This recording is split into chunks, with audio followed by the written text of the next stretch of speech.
the Finance and Audit Committee to order. Let us take a moment to recite the Pledge of Allegiance. I pledge allegiance to the flag of the United States of America and to the republic for which it stands, one nation, under God, indivisible, with liberty and justice for all. In compliance with notification requirements of Ohio's open meeting law, notice of this meeting has been publicly posted and major public media has been notified. NOACA conducts its meetings according to Robert's Rules of Order. Actions during the meeting will be taken by voice vote. If any member feels the need to abstain from any vote due to a conflict of interest, he or she should state their intention to abstain when the matter is introduced by the chair for presentation, for the record. Subsequently, that member shall not participate in any discussion of the matter for which a conflict exists.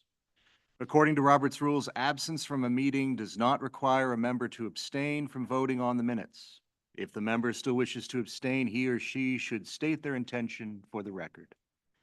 For the benefit of our guests from the public and the recording of this meeting, please be sure to speak into the microphone.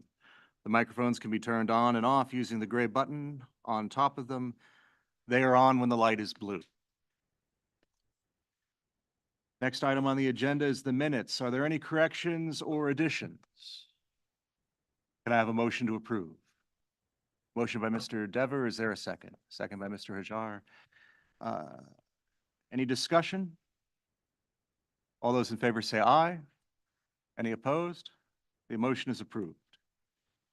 Next item is public comment on the agenda. Has anyone signed in to speak today?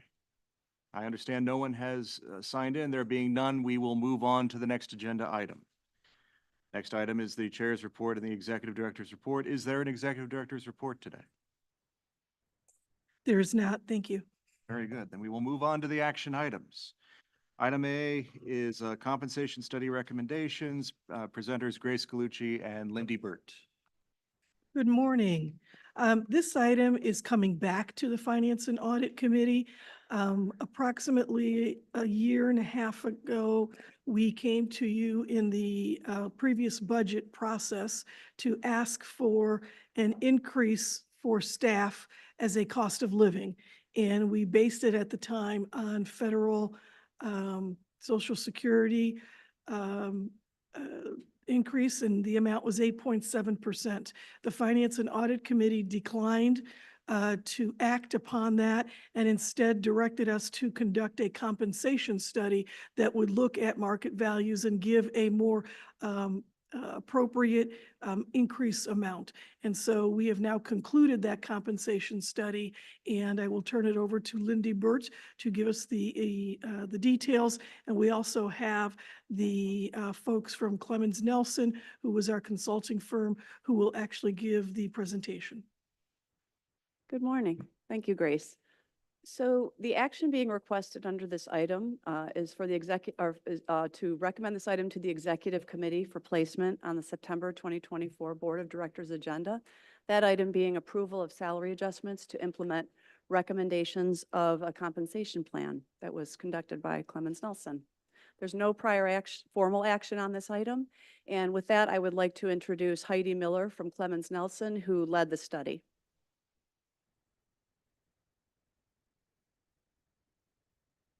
Hi, I'm not Heidi, obviously. But my name is Brian Butcher. I am president and CEO of Clemens Nelson and Associates. And I just want to take some time to kind of discuss what we do as a firm. For those of you who are not clients, there's about a handful of you who are clients on this committee.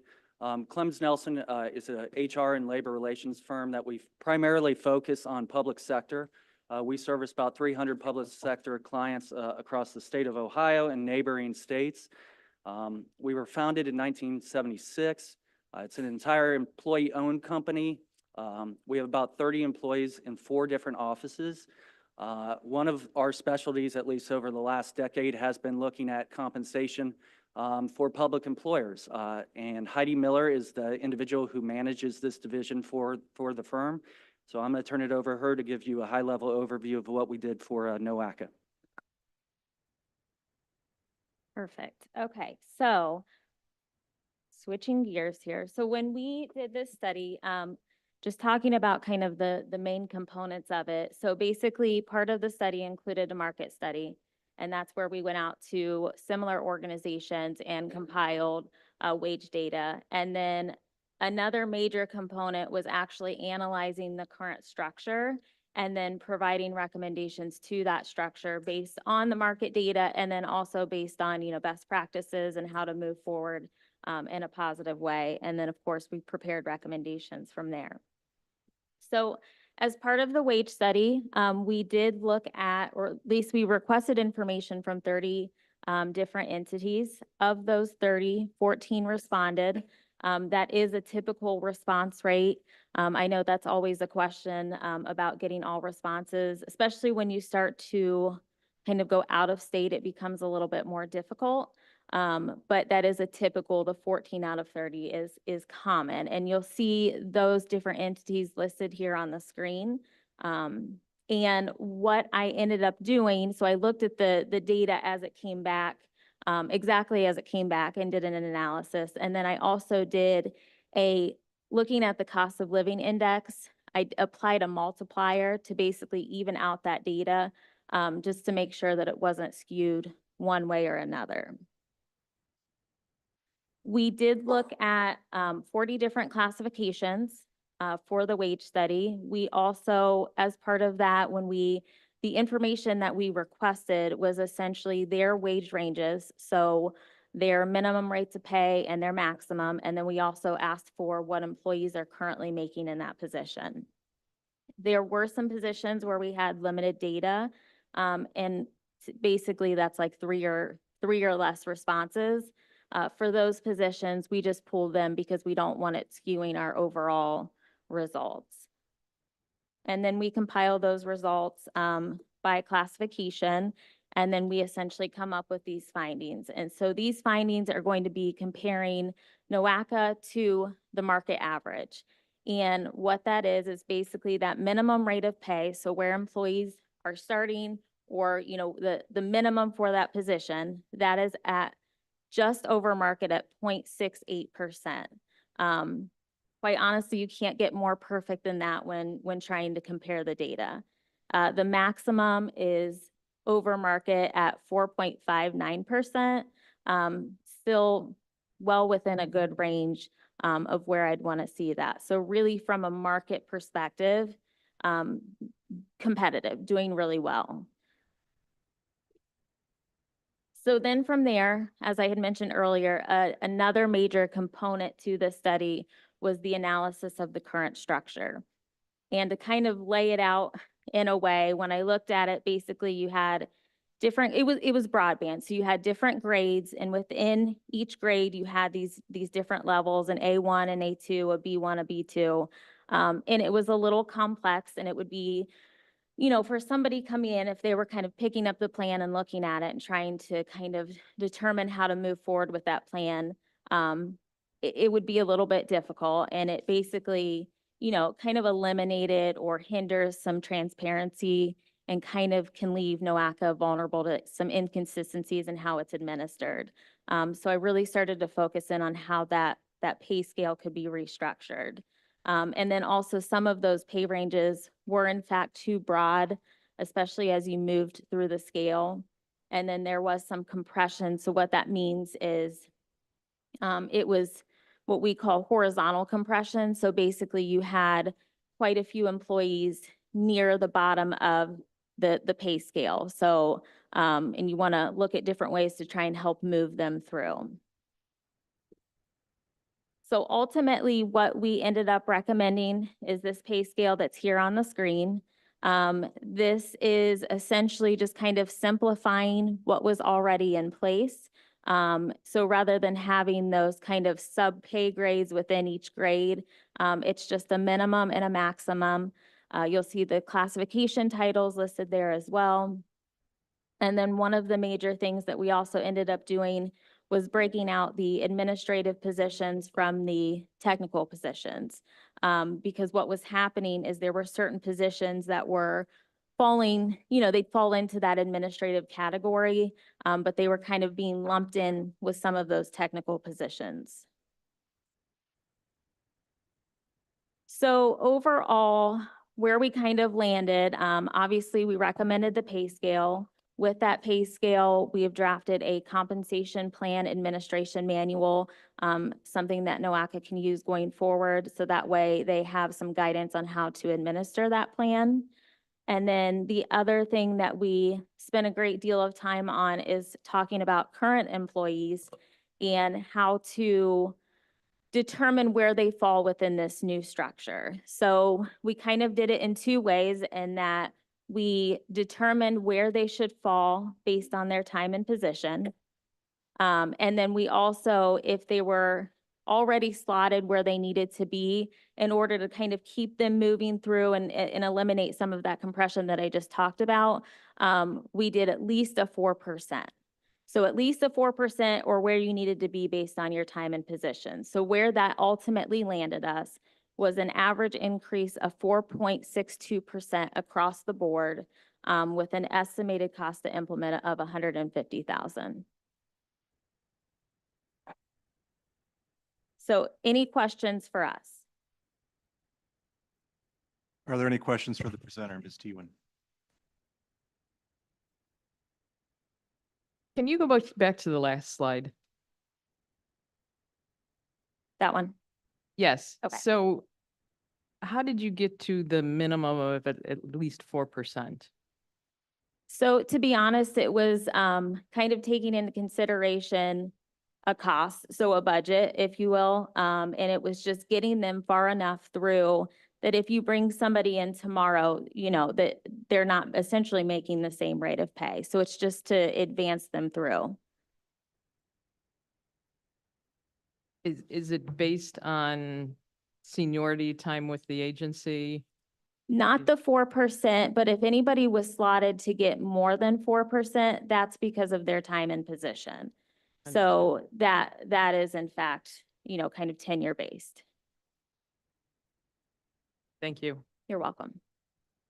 I Better. could. Yeah, when I went back and I looked at the references that you went to from other MPOs, Mhm. I noticed you didn't take a look at the County Planning Commission, which has a lot of similar positions here, Cuyahoga County specifically. Was there any reason why not? It honestly just never came up in discussion. So as part of our process, we put together an initial list of different entities that should be looked at that we find based on our research. And then we kind of get a thumbs up on that list for approval to make sure that there's no additions or deletions or anything like that. So it just never came up as needing to be there. Okay. Any other questions for the presenter?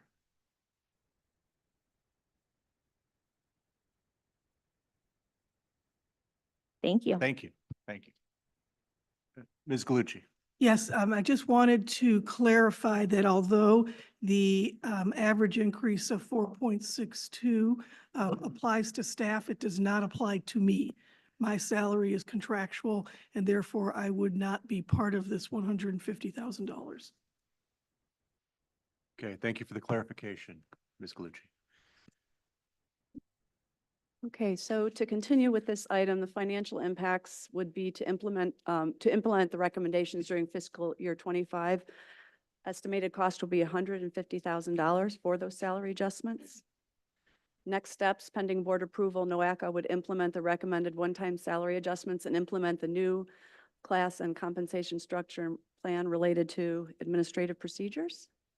So to recap the action being requested, recommending this item to the Executive Committee for placement on the September 2024 Board of Directors agenda. That would be approval of salary adjustments to implement recommendations of compensation plan. Okay, thank you, Ms. Burt. Is there a motion to approve and advance this item to the full meeting? So moved. Motion by Mr. Brubaker. Is there a second? Second by Ms. Tewan. Is there any discussion? Rajah? So just to be clear, this would represent their compensation adjustment for the year of 2024. Would there also be any other compensation adjustments besides this one? The regular merit process would still be in place. And so, yes, the budget does include a 3% average, which usually gets us from 0 to 4.5 or 5 for staff based on performance. Correct. Thank you. Is there any further discussion? Ms. Silkowitz. Mr. Gills wasn't able to attend today, so he asked me to request that you send all of the information to the board members and delay voting on this today so that they'd have more time to review it, seeing more detail of how that would go to your classifications that you showed on the screen. Thank you. Okay, thank you. If I may clarify, he wanted us to delay action to take it to the full board. It would seem that we would still have time to review even before it goes to the,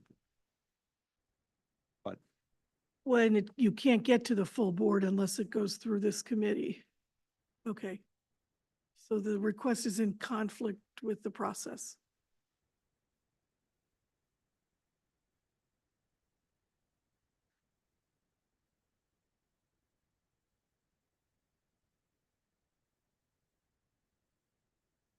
Then it would go to the December board.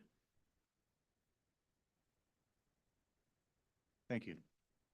Is there any further discussion? I just have a question following up on Mr. Hajar's question. Yes, Ms. Berry. When does the merit process occur then? So we are currently going through the merit process right now. So that is on our fiscal year basis. So July 1 to June 30th is the fiscal year. So as soon as the end of the fiscal year occurs, we start that process. We've already done the self-appraisals. We've prepared the appraisals for staff. We are now doing the merit increase scale based on performance. Excuse me, and then it generally goes into the paychecks late August, early September, sometimes even a little bit later to October, depending on what the calibration looks like and if there are consistencies. Clemens Nelson did the calibration review for us this year, so that helped the process move along a bit too. So I guess theoretically, that percentage will come realistically before this would, regardless of whether it was tabled, correct? So they would have a percent increase, they would already have a higher salary, and then the 4% to 10% would come after that, correct? Regardless of whether, I was just trying to think about. The timing is pretty close, so it could go either way. Depending on how we finish this up, yes, it could end up being that the merit increase comes first and then this would come on top of that, or the other way around, depending on if there are any issues that come up in administering the performance. So an interesting question then, if the merit raise comes first and the percentage is a percentage, will we need more than $150,000 to cover the amount? Currently, not really. Well, we'd have to do the math, but right now, 150 is a little bit on the generous side. The actual amount I think that we calculated was 142. So we're saying a maximum of 150 because when we were calculating the amounts, the max would be 150. And so when they put this together at this point, it's 142. It's a little bit of a moving target depending on if we add new staff, like we just added a new staff person this week who then would partake in receiving that. But the answer, I guess maybe a better way to say it is you're suggesting, I guess we have not done the math that way, have we? I'm looking to Lindy. I couldn't hear the question. Could you repeat the question, please? Yeah, so the question is, with the current merit review, if the merit review occurs first and the 4.69% is added to that, do we need more than $150,000? You are right. Yeah, it's based on current, the math is based on current salaries. And also it doesn't We have a apply, calculator. to be clear, and Clemens Nelson may need to explain this a little bit further. It's not 4.69% to every position. It's on average. It's on average, Right. right, right. And so, we could cap it at 150 and then suggest that we have to adjust it to make the 150. So maybe then the average becomes 4.5. We could do that, or you could give us the authorization to provide the funding to include the merit increases, and then this adjustment would have that impact.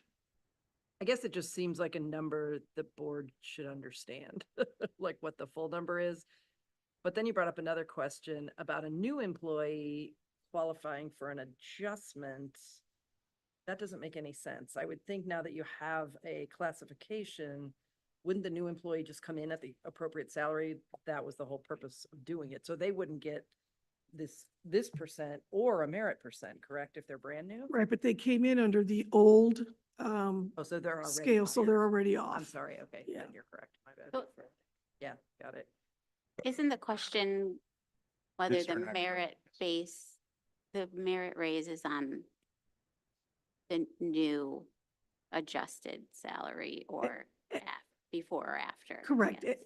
And that could be flexible. I mean, if we wanted to make sure that we stayed to the 150, then we could simply do this first and hold off on the merit increase until after the board meeting, and then administer the merit.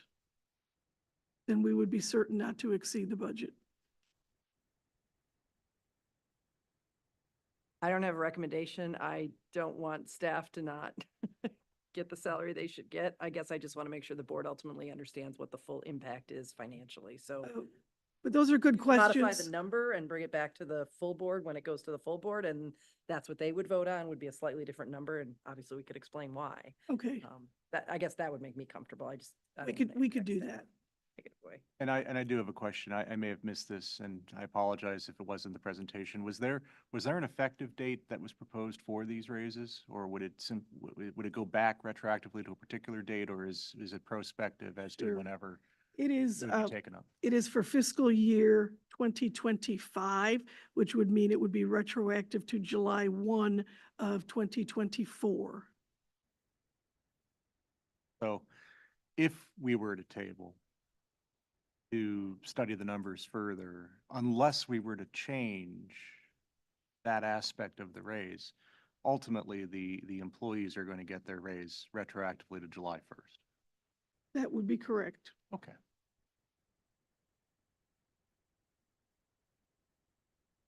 Yes, Ms. Tewan. Yeah, Chair, in regard to the request to hold this until the next board meeting with additional information, I guess, this committee has the right to move this forward, but it's ultimately the board's decision to approve or not approve. Correct. I guess that should give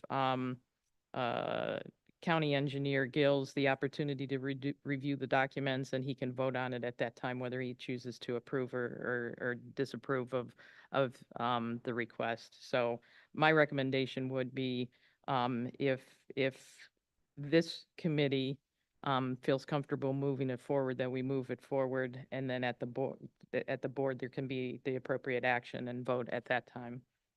But I don't think there's a need to hold that up, just to get information to one committee member. Okay, thank you. And I'm sorry, can I make one final clarification? Sure, Ms. Berry, go ahead. Now that I understand that this increase, this level set is retroactive to July 1st, I don't think we have a problem at all, because they would have their salary on July 1st. It would be the 150 or less. You're right. So forget my comment all around. Good point. This is why we have a finance committee, to discuss all the details before we move things forward. Thank you. Mr. Dever. Yeah, just following up on the Cuyahoga County Planning Commission, that new employee just came from the Cuyahoga County Planning Commission. So I think if we could just get compare at least that information too. So as we're gathering the documentation for Mr. Gills, I think it would be good to see what is all of those positions from planner 1 through 4 and the other positions that were referenced there are all on the County Planning Commission, all Cuyahoga County, that is. So I think it would be somewhat telling because my fear is that we have employees just bouncing between, be it the county's planning commission and this agency. So I just want to make sure that they're somewhat in line also at the same rate of pay. I would defer that to Clemens Nelson. They're giving me a thumbs up that they will be able to do that. Thank you. And then to clarify, Clemens Nelson would be willing to do that. Even if this committee were to advance this today, we would have that by the next board meeting. Okay, thank you. Mr. Hajoff. Previously, when this motion came up to increase the salaries by 8% based on Social Security, one of the reasons why I voted against it is I think that adjustment to Social Security was way past due. And so the amount was much higher than it normally would have been. It sounds like we're back to an 8.5% possible raise for most of the salary or most of the staff. And I think that was part of the reason this didn't pass before. I'd just like to make sure that the combination of the merit-based raises and this adjustment, as Mr. Dever said, doesn't put them out way ahead of the market value for other positions and create some kind of a jumping of the ship, so to speak. Thank you. Okay, thank you. I think Clemens Nelson would like to address that Yeah, question. let's go ahead.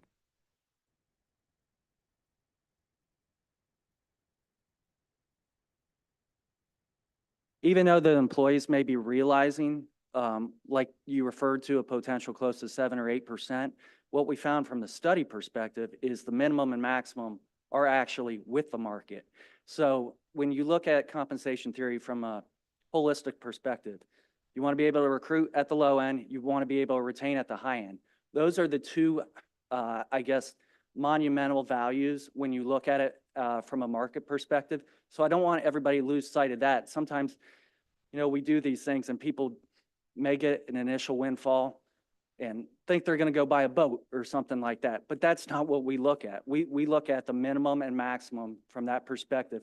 And one of the things that Heidi did when she looked at that 4% shift initially is the morale effect that potentially when you make these wholesale adjustments, like we're restructuring the whole comp plan, it does have a morale impact on those involved.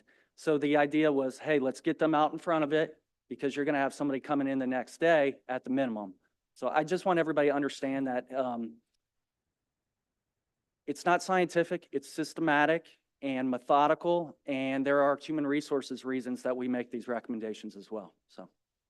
And I would also bring up that when we asked for this, it was in the prior fiscal year, so we're already administering it a year after we had asked for it. Okay, Ms. Berry? Mr. Chair, I don't know what, I know we have a motion on the floor to move forward. I would agree with Ms. Teeman's comments that there's an opportunity for this to come back to the board and have a further discussion. I would ask that we not wait to send the material out with the board packet, that since it already exists, with the exception of the county planning, that we send it out now so that there is a ample time to review and even have further follow-up with you and the consultant if necessary. But I would advocate for it going forward. And then whatever time it takes them to get that information regarding county planning, that also gets sent out ahead of the board packet, just so there's that full So information. sending out the compensation packet material that would be essentially put in the board package, but send it out now. And just explain why that there was some, Sure. we want to make sure people have ample time to review, and it will be, assuming it gets voted on, going forward to the board. Yeah. And again, encouraging conversation beforehand if necessary. The reason we didn't put the detail into the board package was because Clemens Nelson was going to be presenting, and we thought that it really was not fair just to put information in a document without the explanation from the consultants who did the work behind it. Understood. I might suggest you have Clemens Nelson come to the board meeting too, if there's going to be a much They will more be robust coming. discussion. Yeah, When it comes to, this may be a question more for Clemens Nelson. When it comes to being able to get this information out quickly for the benefit of Commissioner Gills and the rest of the committee, how quickly can Clemens Nelson incorporate the ask of Mr. Dever to include a comparison of the salary ranges of county planning? And before Heidi answers the aspect of that question in terms of doing the analysis, I can suggest if Mr. Dever can get us all of the information, because that's usually the part that takes the longest, then we should be able to expedite getting it to, or that they get it and can do the analysis. Yes, as chair of that commission, I will be able to get that. Thank you. I was going, well, there is that option, but the alternative is I already have a message out to make sure we try and get that. And we have somebody internally that I think can help us get that as well. So I think together we can make it happen. Thank you. Thank you. Is there any further discussion? Not there. There is a motion on the floor to approve. All those in favor, please say aye. Any opposed? The ayes have it and the motion is approved. Thank you. Next item on the agenda is the state fiscal year 2024 overall work program completion report. Grace Galucci and Ronnie Blackshear presenting. The completion report is a requirement for us by our by our overhead agencies, FHWA and ODOT. However, even if it was not a requirement, this is just a very smart thing to do from a business perspective to analyze the work that you are doing as compared to budget. And it helps us both in managing and monitoring our budget as well as ensuring that the work products move forward. This is also an opportunity that I take to, which is why it is aligned with the merit increases, to congratulate staff on all of the hard work that they do all year. Staff does a terrific job, particularly when we had, and we're getting past that now, but we still during the past year had some staffing shortages, and we had a lot of staff that stepped up to the plate and did more than their fair share. So I do want to commend staff on all of the hard work that they put into the fiscal year 2024 OWP, and Ronnie Blackshear, our Director of Compliance and Policy, will go through the details of this presentation. Thank you, Grace. For the record, Ronnie Blackshear, NOACA staff. The action requested is to recommend this item to the Executive Committee for placement on the September 24 Board of Directors agenda. The item is the State Fiscal Year 2024 OWP Completion Report, Overall Work Program. Previous action is board approval of the Fiscal Year 2024 Overall Work Program in March of 2023. Regarding the overall work program, it's the agency work plan and budget that guides staff work for implementation of the long-range plan. The annual completion report is the document that's presented every September 30th to ODOT and FHWA. It measures performance. The state fiscal year 2024 OWP includes 29 total projects, 89% task completion rate, and a 70% funds expended and encumbered amount. The 29 projects, of the 29 projects, 15 were 100% completed, 4 were 90 to 99% complete, 6 were 80 to 89% complete, and 4 were less than 80% complete.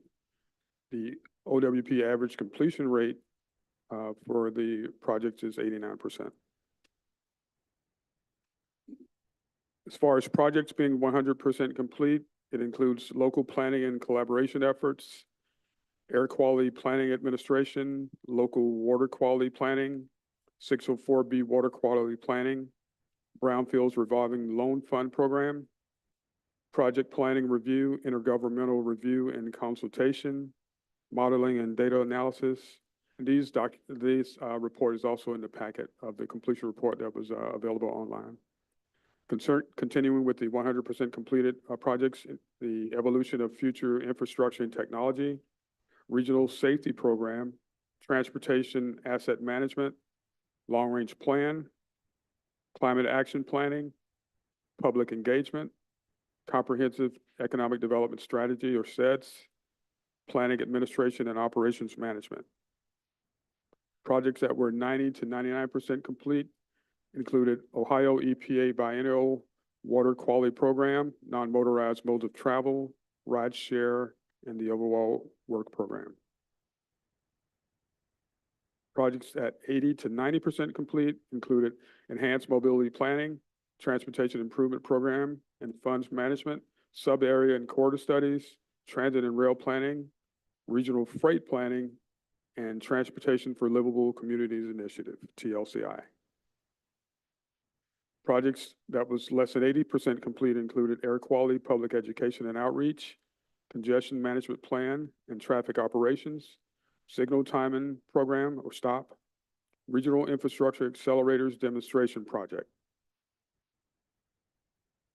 Of the 115 work products or tasks within those 29 projects, 91% were 100% complete, 3 were 90 to 99% complete, 2 were 80 to 89% complete, and 19 were less than 80% complete. The average task completion rate was 89%.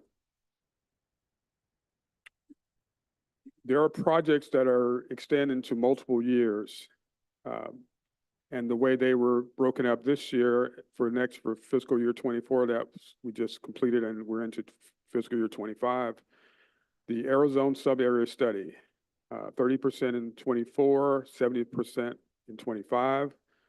The update regional freight plan, 20% was allocated for 24 and the remaining 80% in 25. Household travel survey, 65% were allocated in 24, 35% in 25. EV charging stations, 75% in fiscal year 24. Fiscal year 25 was 25%. Congestion management plan is fiscal year 2025 at 100%. And that plan is every 3 years. So fiscal year 25 is the year that it will be implemented or began. Community safety reports, fiscal year 24 was 70%, and fiscal year 25 of the project is 30%. Approximately 52% of the budget was expended. Unspent funds will be carried forward to fiscal year 25, including encumbrances and contracts. When you include the percent of expended along with encumbered funds for fiscal year 24 is at 70%. Pending board approval, the fiscal year 2024 OWP completion report will be sent to ODOT and appropriate federal agencies for review. Again, the action is to recommend this item to the Executive Committee for placement on the September 2024 Board of Directors agenda, the State Fiscal Year 2024 Overall Work Program Completion Report. And I'll open it for discussion. Okay, thank you, Mr. Blackshear. May I have a motion to approve? Move to approve. Motion approved by Mr. Dever. Is there a second? Second. Oh, well, I'll take it by Ms. Silkowitz. Thank you. Is there any discussion? Just a Mr. quick Dever? question, just in regards to the STOP program, is there a specific time frame that, I know that there was a few projects that the county has been involved in, and that was somewhat of a priority to identify those intersections. I think the Ridge Road and Brook Park or 480 area. But the reason why it's at 20%, I mean, it seems like there's ample projects throughout here. Is there a reason why it's not advanced further along? I will ask Dr. Ali Makarachi to answer that question, but essentially, the corridors that were budgeted to take place this past fiscal year, corridor, it was one, was not able to be done because there was construction on that corridor, and it would not make any sense to do that. But generally speaking, I think Dr. Makarachi also has plans to restructure the program, and I'll let him talk about that. Go ahead, Dr. Makarachi. Good morning. Actually, the STOP program, the last one started before the COVID, but because of the COVID, we stopped that. There was no traffic, with the consultant couldn't work. So when we started in 2021, when traffic started coming back, we did one corridor and completed in financial year 2023, the year before. For a second corridor, we basically think about the traffic and we said there's no congestion, we can come back. 2 corridors down, 2 others for that year was the construction of Lee Road and Warrensville Road. So we stopped that for but what Chris mentioned, I think one thing is we could do before doing more study, we could actually update and make modernize the boxes of the traffic with a new timer. Because anyway, any corridor you start synchronizing and all this traffic, you need to update the timer on this old one. So one way I suggested recently to executive director, we can do this, start doing maybe this year, spend money on the updating the timers on the clock, on the boxes, on the signal. Then we come back and study more, because any consultant will start working based on what I saw in the last few years. The first thing they do, they say we need to buy 5, 6 timers for the boxes. So it's the same thing, but we can put the boxes, modernize it and make it new, then come back and do the study. And hopefully the traffic is going to come back. The other thing is that we can see the impact of this kind of program if there is some congestion on the roads and the streets. Right now, traffic is coming back, but it's not as you all experience in terms of the traffic. The traffic is not like before COVID. Still, we have got every day I experience the congestion is not like before. So we need to, rather than wasting time, we can put the boxes and updated those, then come back and start doing again on the different corridors. I appreciate the explanation, and maybe we can have further discussion on it in Yeah. a future committee or something. Well, or even we can reach out to you to talk a little bit more about the congestion in Cuyahoga County, because you bring up some good points that there is a perception of continued congestion in some of the areas. And Dr. Makarachi is saying that has been lessened since COVID. And so we'll just want to take a better look at whether or not we should continue the existing program for a few more corridors based on what the perception is, and then maybe move over to a different approach. Look forward to the discussion. Thank you. Thank you. Is there any further discussion? Not, we have a motion on the floor and we'll now take the vote. Brennan, I'm sorry. I was hoping they could bring up the draft report on screen for me, please. Which one? The summary of expenditures. It's in our packet. Packet. Do you have it on screen, or can you bring it up on screen? We could.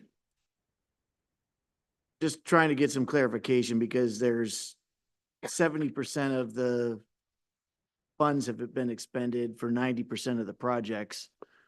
That's 70% of the fund includes expended and encumbered. 52% has been expended. Okay, but 90% of the projects have been completed. So are they just over-programmed? So there's going to be a lot of money left over, carried over to next year that won't be spent on any of these projects? That's what I'm inferring in here, that we've budgeted, like in the past few years, many projects were way underfunded and we had to come back to the board for additional funding. And now it looks like there's going to be a substantial amount of money that's going to go unused and carry over to next year. Yeah, we'll have Deb Wardell, who is our finance director, answer the question about the carryover. Good morning. Good morning. We originally budgeted about 3 million in encumbrances and carryover.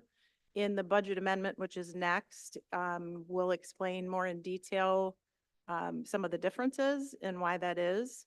I'm happy to get into that now, but it will be explained in more detail in the budget amendment. But I will also say, just for short, what does not carry over in terms of the encumbrance is staff time, so it is only the contracts that carry over. So if staff are proposing or propose to be working on the projects, you don't see that in the encumbrance. Okay, thank you, Mr. Hajar. Is there any further discussion? Seeing none, all those in favor, say aye. Any opposed? The ayes have it and the motion is approved. Thank you. Next item. I'm sorry, Ms. Galusha. Yeah, no, I just wanted to follow up with the completion report, although it is as I mentioned earlier, a very positive thing to undertake. I also want to put out there that it is an imperfect system, an imperfect tool. Thank you. Next item on the agenda is State Fiscal Year 2025 Overall Work Program Budget Amendment. Finance Director Dave Wordle, you have the floor. Good morning. I'm here to present to you the state fiscal year 2025 OWP budget amendment. The action being requested is that after the review of the information being presented, the Finance and Audit Committee would recommend to the Executive Committee that this amendment is placed on the Board of Directors agenda at the September meeting. The previous action was that the board approved the 2025 OWP and budget in June with a total operating and capital budget of $11,182,644 and a pass-through budget totaling $6,384,196. To provide some additional background information, it is standard practice that the Finance and Audit Committee approves periodic amendments to the OWP and budget for all new projects and or changes in scope and or increases to the original budget that are more than 10% of the total agency budget. Today, NOACA is requesting both. There's a change in scope to Project 6050, which is the sub-area and corridor study, which we were just talking about. Lindy will be presenting in the next item. An increase to the operating capital budget by over 16 million, and the pass-through budget by over 100,000, which total more than 10% of the original OWP budget. The following 5 slides will depict the breakdown of the request of the budget increase, beginning with the budgeted revenue. In the unbudgeted, unencumbered carry forward, the earlier projection fell short by just over 800,000. That amount includes the OCPG funds totaling $55,209, the CMAQ funding for the STOP program, which Mr. Makarachi was just explaining, and TLCI funding that needs to be carried forward. In the new revenue category, NOACA was recently awarded the supplemental brownfields grant in the amount of $1 million. $273,104 of that million is being allocated to operating expenses for further administration of the RLF program that was initiated in fiscal year 23. The total operating revenue being requested to increase by $1,082,114. The breakdown for the expenses in fiscal year 25 includes $348,104 in personnel costs, which does include the $150 from the compensation study recommendation, an additional $10,000 for legal services, adding to the $65,000 that was originally budgeted, and $420,000 to secure necessary consultants to assist with projects, and just over $300,000 for other operating costs. NOACA was also recently awarded the Charging and Fueling Infrastructure, the CFI discretionary grant for $15 million from FHWA as part of the Infrastructure Investment and Jobs Act, which more than doubles NOACA's budgetary needs. I separated this capital budget just so that you could see the difference between the operating and a capital program. We also have an OWP modification needed for Project 6050 for the procurement of services in order for NOACA to complete the I-71 corridor study that ODOT requested. $960,000 needs to be reallocated in order to cover the cost of the study. This does not increase the bottom line budget amount, but does need to be authorized. If I may interject there, Deb, that is to Mr. Hajar's earlier question of, we will be reallocating funds in order to be carryover funds in order to be able to pay for the I-71 study. So that will be a huge part of how we address that carryover. Thank you, Grace. The total adjustment to carryover and new grants to NOACA's fiscal year 25 OWP operating and capital budget is $16,082,114, bringing the new budget amount to $27,264,758. Additionally, under the federal pass-through budget, $726,896 of the $1 million from the supplemental brownfield grant is being allocated. There was already $600,000 projected from that grant in the budget, and that's why the amount is only an additional $126,896. Pending board approval, NOACA staff will forward the revised state fiscal year 2025 OWP and budget to ODOT and federal agencies for approval. And finally, a request is being made that this state fiscal year 2025 OWP and budget amendment is recommended to the executive committee for placement on the September Board of Directors agenda. Thank you. Thank you. May I have a motion to approve? Motion by Mayor Brubaker. Is there a second? Second by Ms. Dewan. Was it Ms. Dewan or is it? Okay, I didn't see who said it. Thank you. Is there any discussion?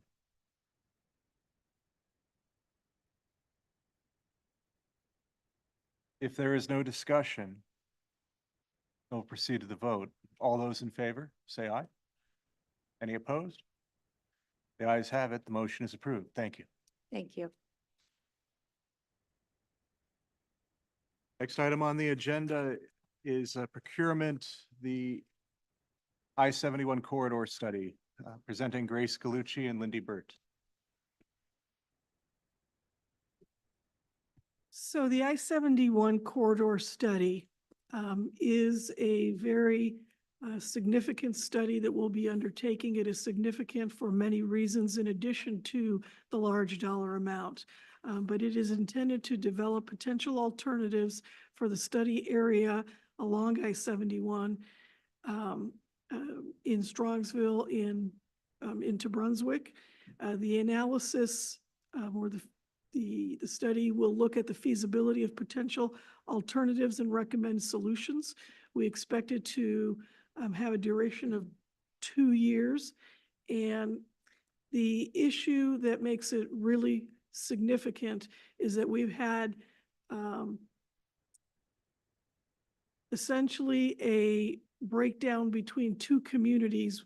One community that wants an interchange at Boston Road to alleviate the congestion in Strongsville, and those in Brunswick do not want that interchange.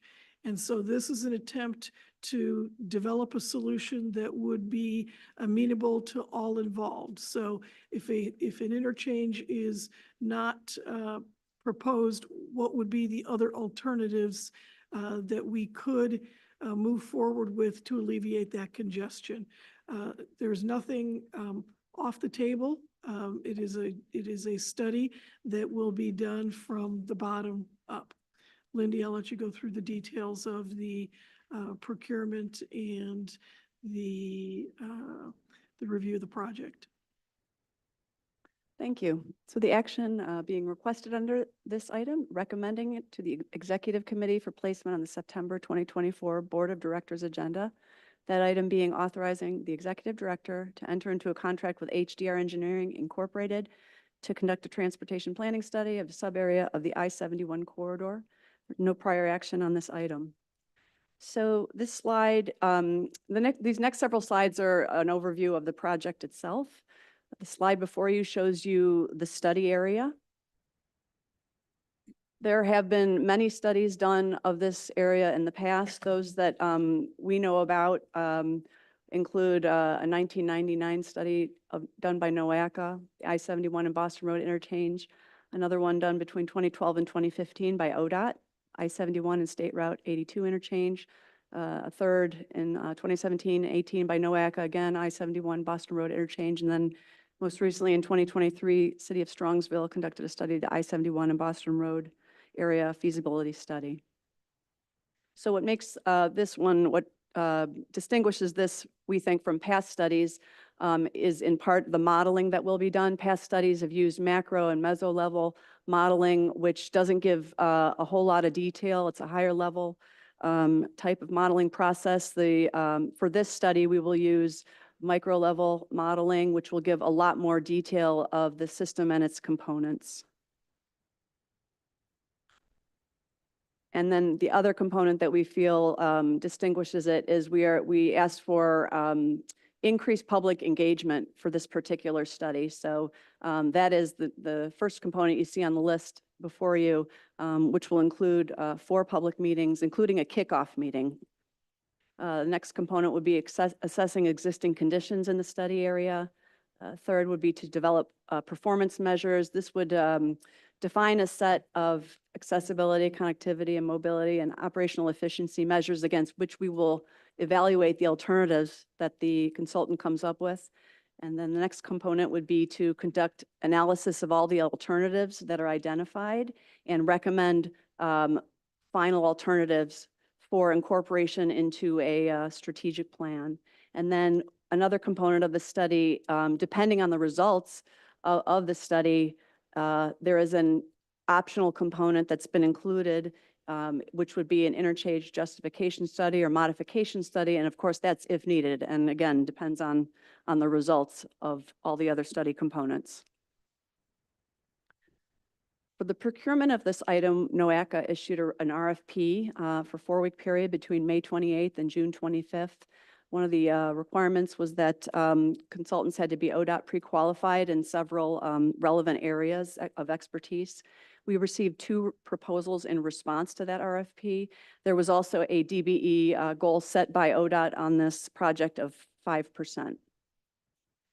We assembled an evaluation team that included 2 staff from NOACA and 2 staff from ODOT. The criteria against which they evaluated, we conducted a technical evaluation. Criteria being used were experience and qualifications, and then the project approach and the project management approach that each consultant expressed in their proposals. And the recommended vendor is HDR Engineering Incorporated. They will also be subcontracting a portion of the work to Lawhon and Associates for environmental, to Murphy Epson for public outreach and public engagement, and then small component to National Engineering and Architectural Services for subsurface utility locating services and right-of-way planning. And a little bit about the vendor, HDR. They are a global firm. They have 3 offices in Ohio, Cleveland, Cincinnati, and Columbus. And in their proposal, they provide numerous examples of similar projects on which they'd worked on in the past. I just chose 3 that I thought were representative of their broad set of skills. The intersection improvement at I-480 in Granger and City of Garfield Heights. They also did a connectivity study between Morgantown Urban Core and West Virginia University, the I-79 access study. And then they are the consultant doing the concept and final design on the Superior Avenue Midway project in the city of Cleveland. The financial impact of this study, NOACA would enter into a 2-year contract with HDR Engineering in the amount not to exceed $960,000. That does include $100,000 for that optional IJS or IMS study that I referenced earlier. And the source of funding on this would be unencumbered carryover OCPG funds. So next steps, pending board approval, NOACA would enter into a contract with HDR Engineering Incorporated and commence work. So to recap, the action being requested, recommend this item to the Executive Committee for placement on September 2024 Board of Directors agenda, authorizing the Executive Director to enter into a contract with HDR Engineering Incorporated. Thank you, Ms. Byrd. May I have a motion to approve? Thank you, Mr. Dever. Motion and second by Ms. Berry. Thank you. Oh, I was looking your way this time. I saw who said it. Is there any discussion? Ms. Berry? Yeah, I guess I just have one question. I mean, you characterize this, Grace, as significant, and it is, of course. Any idea why we're only getting 2 consultants responding to the RFP? Just seems like this would be a pretty meaty project for a lot of our firms in town or even out of town. And I guess I'm just wondering if you have any kind of feedback, because it seems like we've gotten low numbers, unfortunately. I'll ask Lindy if she has any, This is a like to trend share. we've observed, especially on these planning studies. The range of procurements I've done over the past year at least, I'm seeing more consultants on other types of projects, but on the planning, we seem to be getting 2 to 3 per project. You know, we do our best. The day it's posted, I send an email notification out to a list of 25 or so vendors that I always keep on file. I'm always adding to it. So I just think, again, it's just a tough environment for these types of services. And Lindy, I mean, we had indication that many more were interested in it and at the pre-proposal and were looking like they were going to submit. Did you follow up at all to Yeah, find we out did. why We they did have a didn't few submit? inquiries from vendors who did not end up submitting. I sent a survey out to that same list as to why. I got a variety of reasons, some saying they didn't see it, others that it just, due to other commitments, it was not good timing for them. And then others were just not able to put the team together in time, so. Thank you. Thank you. I have seen also from even a recent RFQ process in our community that capacity issues and timing with regard to assembling a team and meeting the deadlines that we're seeking to have for a project is often a determining factor of whether somebody bids. So. And we did try to make it as easy as possible by using the ODOT pre-qual list. Yeah, oh, I sorry, I should have mentioned that ODOT also helped us publicize the opportunity. They posted it on their website as well. We do view ODOT as a partner in this study. Sorry, so if timing is an issue, just is that something we should consider going forward? I know obviously we have set times with board meetings, but if that's what we're hearing back, then, you know, maybe try to be a little more proactive. We have, and in fact, I know we just put something else out and extended the time 2 weeks longer than we normally do. Yeah, it just bothers me even more that you're saying that you had a lot of people in the pre-con meeting and then they decided not to apply. And again, just really curious why, like what's making them change their mind? And I know there's different circumstances, Yeah, but yeah. it's a good project. I don't think the timing was necessarily the timing of getting the bid in as much as it was looking at the calendar for when the project would need to be completed and then saying, I already have other commitments during that time period. I don't have the staff to add to this project on, so then they don't bid. Although, Mr. Chairman, I heard Lindy say that it was timing about getting a team together. So again, maybe the procurement or the Maybe I misunderstood. process, I think it was both. that's fair. Okay. Again, just something to think about. Again, good project, good team, no complaints, but. Through the chair, this one, we also were on a tight time frame for procurement. So we did, we put it out for 4 weeks, but it was, we had it very, very well planned, but we were just in terms of trying to get it to the September board meeting. That was also, I think, one of the challenges for this one, so. I had another question. I saw in the proposal that there were to be 4 public meetings. For clarification, those public meetings are going to be out in the study area. Yes. Correct. And I would take it that at least one of those meetings would be in Brunswick, at least one in Strongsville. Yeah, they're going to they will put a whole engagement plan together. And I would assume that, yes, they will be meeting with, make the meetings accessible to both communities. Very good. Yeah, one of the important parts of this study is the engagement, and particularly with Brunswick, because that hasn't been done in the prior two studies. Thank you. Ms. Tewan. The study area, I noticed from the drawing, it looked like it was just concentrated along 71. It seems to me like the study area should be down to on 82 as well, down the corridor as well, because that's really the bottleneck of all of it, not necessarily the 71, but just being on 82. So So this study area was really defined by ODAT. We concurred with it. We did, however, have some questions, particularly by Medina County, about extending the study area, and the folks at ODAT, and we again concurred that we needed this to be more focused because of the current issue with the potential interchange based on legislation at Boston Road. So this was partially to ensure that we were addressing that issue. I guess my point is that you can address that issue by addressing the issues on 82. So I would recommend as they move forward that that there's a look on what's happening on 82, as opposed to just what's happening on 71. It's getting backed up on 71 because of the limitations on 82.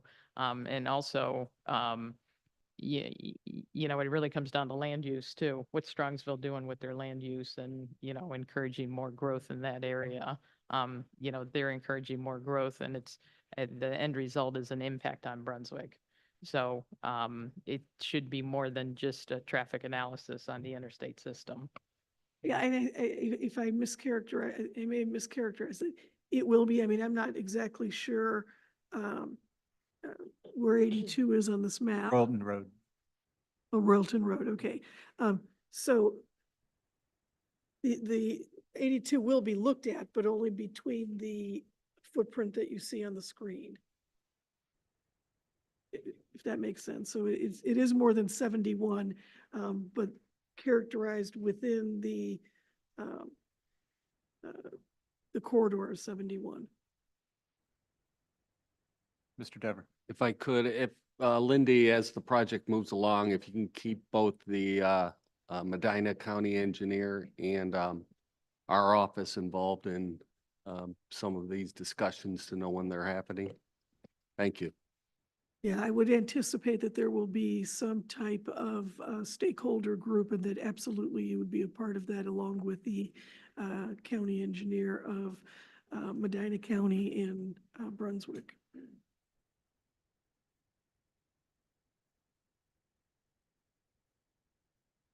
Is there any further discussion?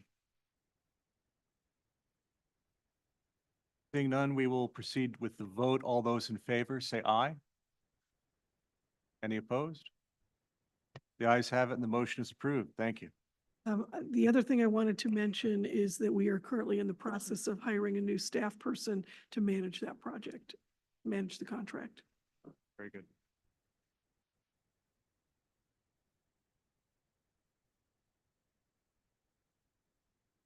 All right, next item is presentation and discussion items, future action. There are no future action items today. Next item is an information item, then state fiscal year 2024, fourth quarter capital programs, performance measures. Sarah White. Thank you. Good morning. Today, we're going to discuss, again, the fiscal year capital programs performance measures for both the fourth quarter and then year end. This item is for information only, and previously these capital programs performance measures were approved by the board in 2016. This slide illustrates the capital programs that NOACA administers for infrastructure projects. So we have the SCBG, Transportation Alternatives Program, Congestion Mitigation and Air Quality, or CMAQ, and also a newer program, Carbon Reduction. The total state fiscal year allocation for those projects is 57.8 million. So considering the amount of funds that we have, NOACA's Board of Directors approved these sets of performance measures so that we can ensure that we're making informed decisions and that we are getting optimal expenditure of our resources. These are also helping us to increase our transparency and accountability. So there are two areas that these performance measures evaluate. They are program delivery and also fund utilization. So the first measure under program delivery looks at the percentage of on-time implementation. So the target, as you can see on the screen here, is greater than or equal to 85% of our funded projects. The goal is to have those awarded within 30 days of the annual priority list commitment date. So we ended the fiscal year at 83%. So we, this quarter, we had 5 of 6 projects delivered on time. So we almost met the goal within the quarter, but year to date, we did end at 71%. The second measure evaluating program delivery is based on the percent program balance. So we're looking to measure less than or equal to 20% of projects being programmed in the very last fiscal or very last quarter of the fiscal year. So keeping it around there ensures that we are utilizing the money in a timely manner and we're not backlogging all the projects to the very end. So we did meet this goal for Q4 and for the entire year. I did want to point out, you might notice the percentages and amounts here are a little bit different than your attachment.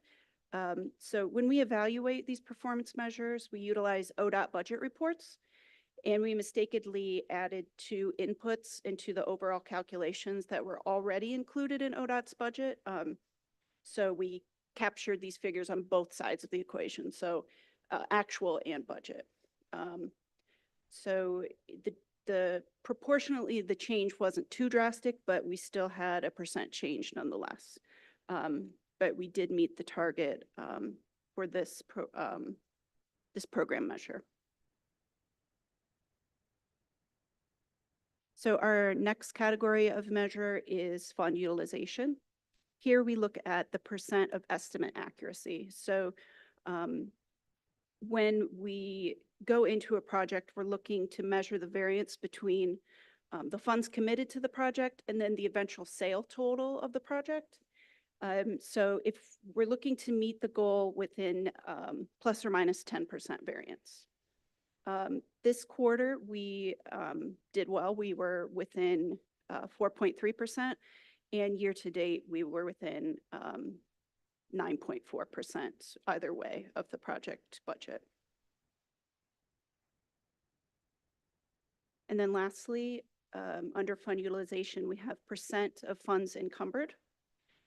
So this measures the amount of funds encumbered for the current state fiscal year. Our target for this measure is to have encumbered less or more than or equal to 95% originally programmed projects. In Q4 and fiscal year end, we are at 67% based on the anticipated budget. So we do have room for improvement in that area and pushing projects along more quickly as we can in fiscal year 2025. So similarly to program measure 2, this percentage was also affected by the incorrect calculations, but again, it was on both sides of the equation, so proportionally it wasn't a huge difference. So in this new fiscal year, we will continue to work with our project sponsors and ODOT to continue to move these projects along, get them programmed, get them sold, and in an effort to meet our capital programs performance measures. Thank you. Okay, thank you.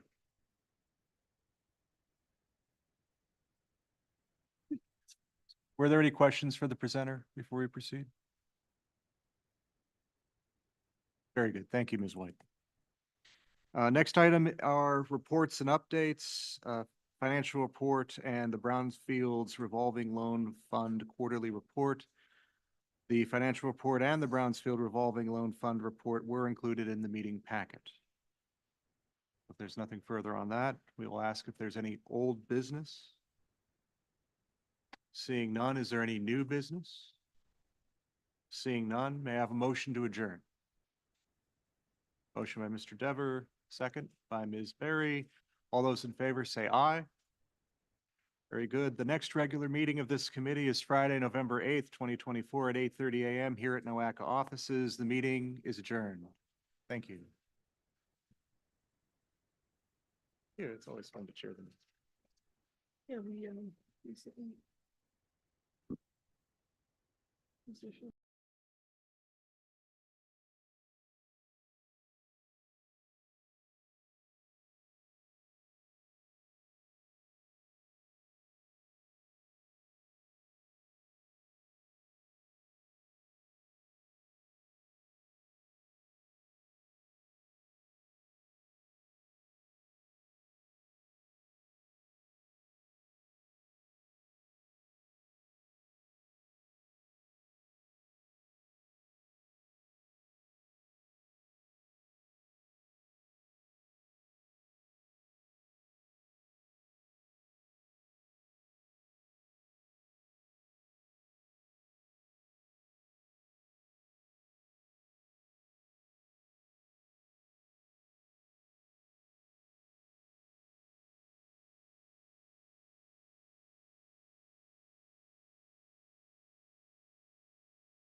and to the republic for which it stands, one nation under God, indivisible, with liberty and justice for all. In compliance with notification requirements of Ohio's open meetings law, notice of this meeting has been publicly posted and major media has been notified. NOACA conducts its meetings according to Robert's Rules of Order. Actions during the meeting will be taken by voice vote. If any member feels the need to abstain from any vote due to a conflict of interest, he or she should state their intention to abstain when the matter is introduced by the chair for presentation for the record. Subsequently, that member shall not participate in any discussion of the matter for which a conflict exists. According to Robert's rules, absence from a meeting does not require a member to abstain from voting on the minutes. If the member still wishes to abstain, he or she should state their intention for the record. For the benefit of our guests, from the public and the recording of this meeting, please be sure to speak into the microphone. The microphones can be turned on and off using the gray button on top of them. They are on when the light is blue. We have before us the meeting minutes of May 10, 2024. Are there any corrections or additions? Seeing and hearing none, may I have a motion to approve same? Thank you. May I have a second, please? Thank you. All in favor? Opposed? And don't believe we have any abstentions. Thank you. It is approved. All right, public comments. Brenda, do we have anyone signed in? All right, we have no one signed in for public comments. All right, executive director's report. Grace. I do not have an executive director's report. Very good. And we also have no action items and presentations and discussions. Future actions, none. And information, member onboarding and orientation. I believe Ronnie Blackshear, you have a presentation. Ah, there you are, sir. Right on your starting block. The floor is yours, sir. Thank you, Mr. Chairman. For the record, Ronnie Blackshear, NOACA staff. This is a member onboarding and orientation.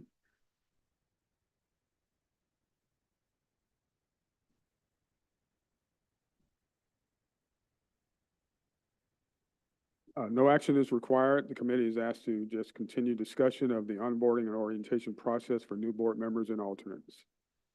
There's no previous action. At the May 10th meeting of governance, the committee began discussions of improving member onboarding and orientation. One-on-one onboarding sessions with new board members and alternates are scheduled with the executive director. And since 2022, 21 new board members and 3 alternates have participated. One-on-one onboarding session with the executive director includes the board of directors resource document, code of regulations, board meeting schedule, membership roster, federal and state legislative agenda and initiatives, and the annual report. One-on-one onboarding, continuing. It's an overview of agency structure, purpose, and function. It addresses areas of board members' involvement in NOACA's goals, mission, and vision.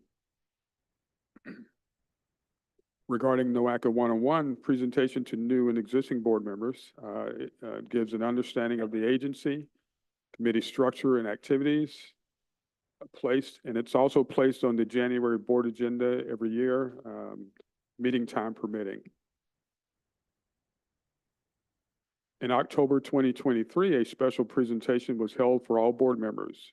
A quarter of the board members was present for that special presentation. It was placed on the January 2024 agenda, but not conducted due to limited time. And at the May 10th meeting of the governance committee, the committee agreed to that seasoned members would benefit since agency information changes frequently.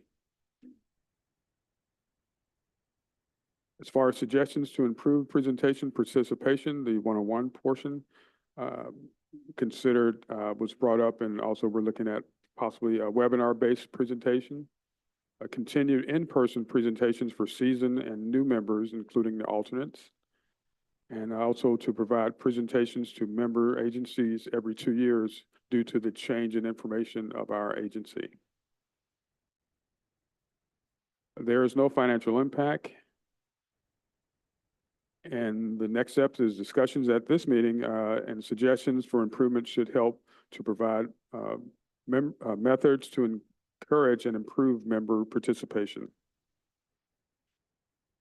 Again, no action is required. The committee is asked to continue discussions of onboarding and orientation process for new board members and alternates.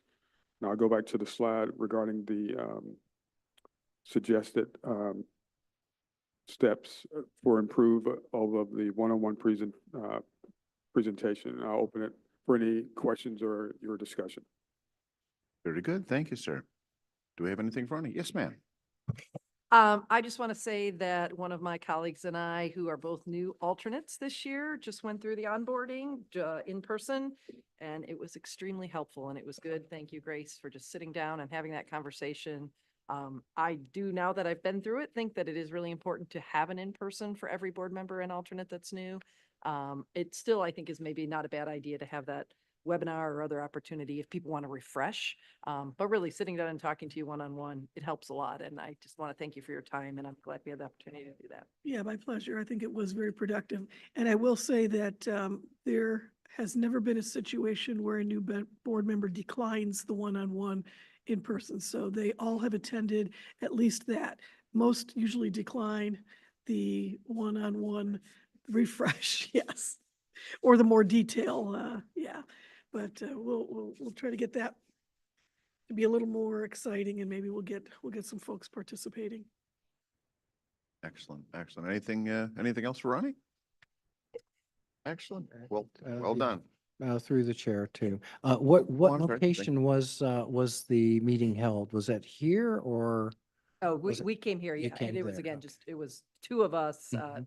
new alternates, and then Director Galucci. So yeah, just one of the Normally, conversation. yeah, normally I will go out to the jurisdiction. So for example, when I had the one-on-one orientation with Commissioner Rydell, I went out to his office.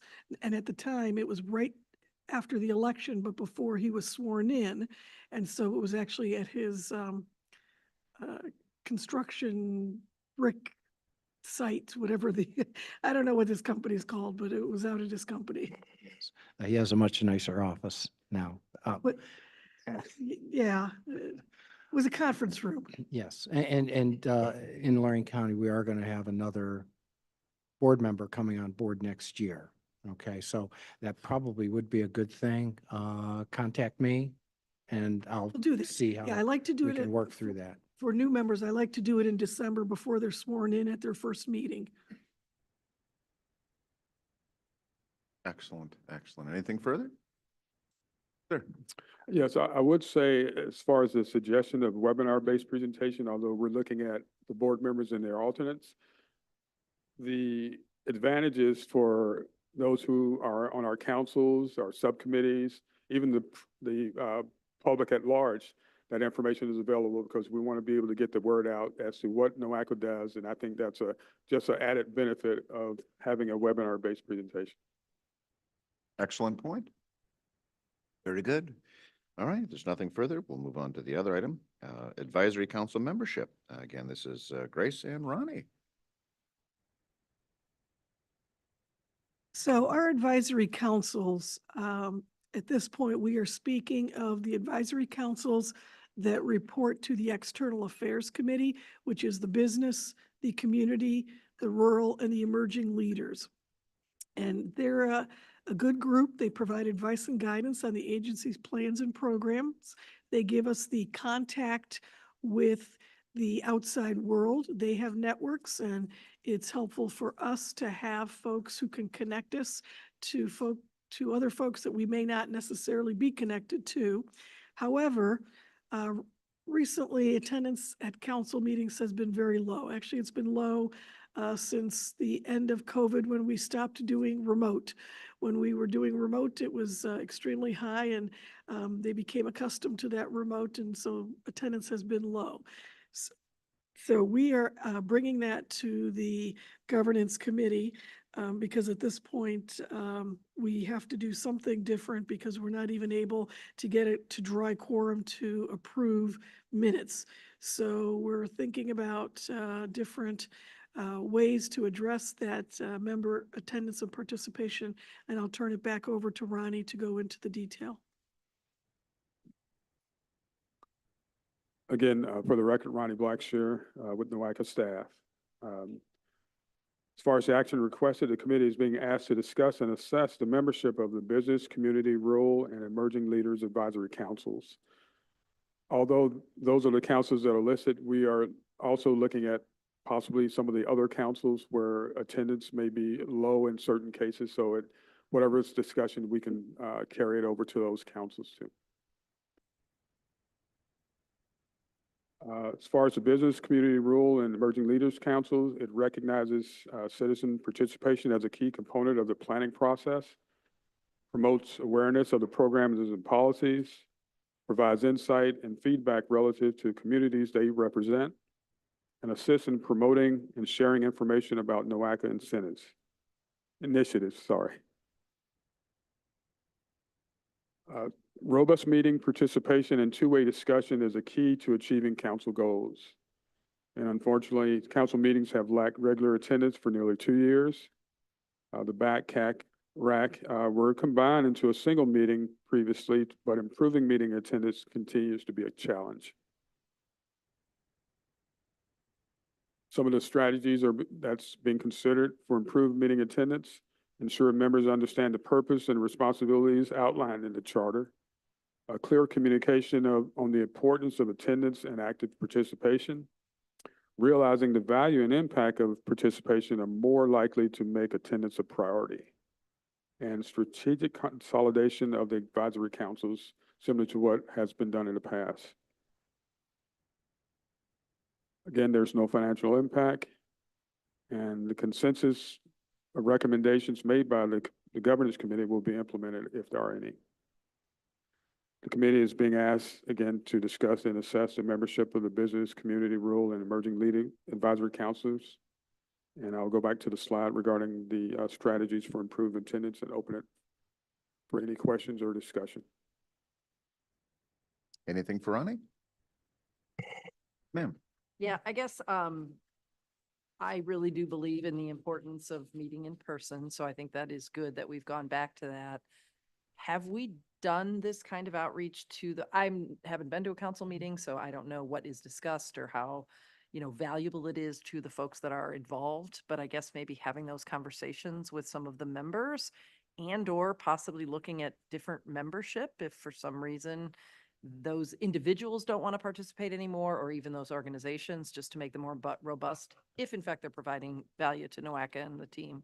That's a great point, especially about the membership. Typically, we ask for recommendations for members from the executive committee so that we have representation as is required by all 5 counties in the city of Cleveland. Oftentimes what we find is the person that has been recommended does not necessarily is not necessarily as enthusiastic about participating as the person who nominated them and would like or recommended them. And so maybe we just need to have one of the ways to increase the attendance is to have more discussion about how you nominate someone and ensure that they really want to do it and that they don't accept just because you've asked them to, but then never show up. So that is one of the biggest challenges we find that we have, where we have had a couple of members who absolutely have never shown up and say they don't want to show up. They just agreed to do it because they were asked to do it.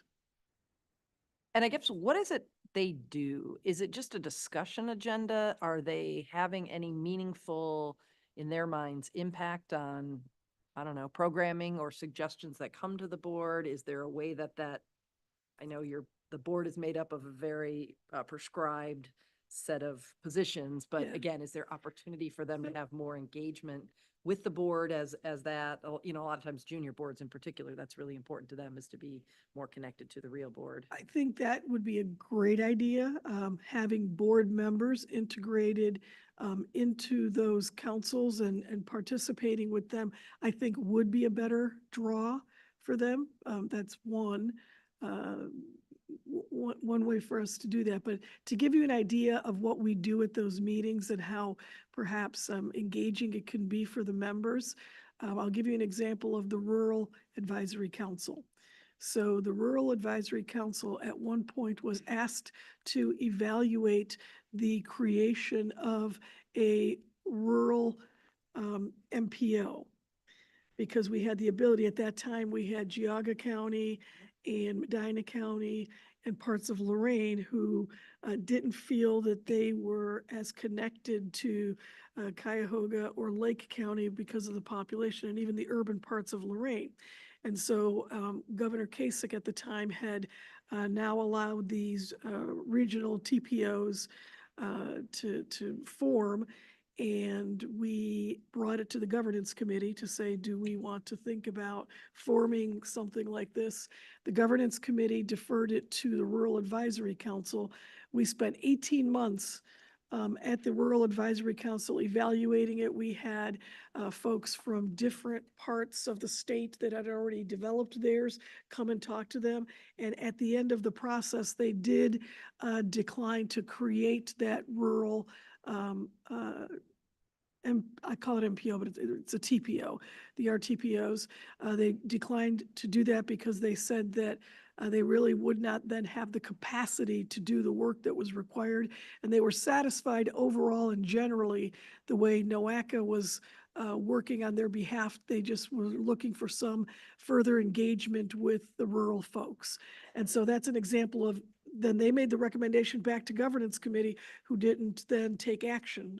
We could have done that. So that's probably on the high end of something that they did that was really impactful and really meaningful. And then on maybe the lower end, they get presentations on programs that we have that we think they can benefit from, their agencies can benefit from, their networks can benefit from, and we give them those presentations. But then I don't know that there's a really great way for them to pass that information along. And so if we could improve that, I think that would be helpful as well. But those are the kinds of things that we do. Sure. I've got some experience with, running our Medina County Township Association events, and we have 6 a year. And before I became president of the club, we would have a meeting or an event, and we'd get 8 people, which was very disappointing. We would always want more. So oddly enough, my board, we all decided, let's serve food at every single event. And it has worked for us. We tend to get, I bet on average now, about 40 people at our events. We have 6 a year. I went to one of those. It was barbecue. It was We terrific. yeah. And, you can do it on a low budget.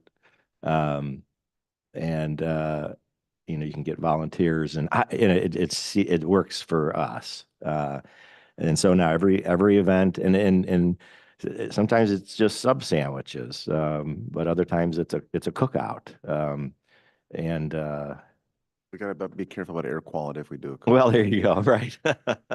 But it has actually worked for us, and I don't know. No, that's a great idea. That's a strategy that I've Might work.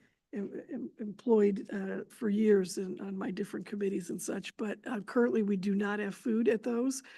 So yes, I think that would be a good way to at least provide some additional incentive to attend. Sure. Through the chair, we have 11 township association meetings, and they all have food.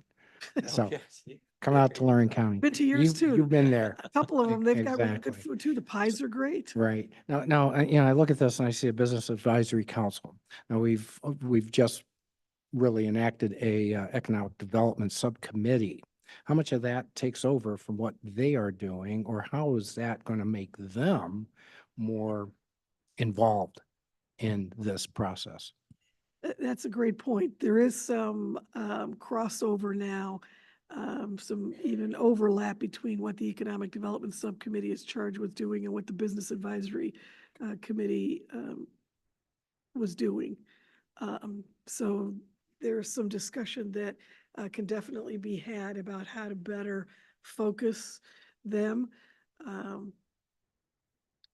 Keeping the Business Advisory Council engaged. But that's an excellent point. There is overlap. One of the things that we did to make the meetings more engaging was to consolidate the meeting times. So they used to each have their own meeting. And so you only had 15 people at each meeting if they all came.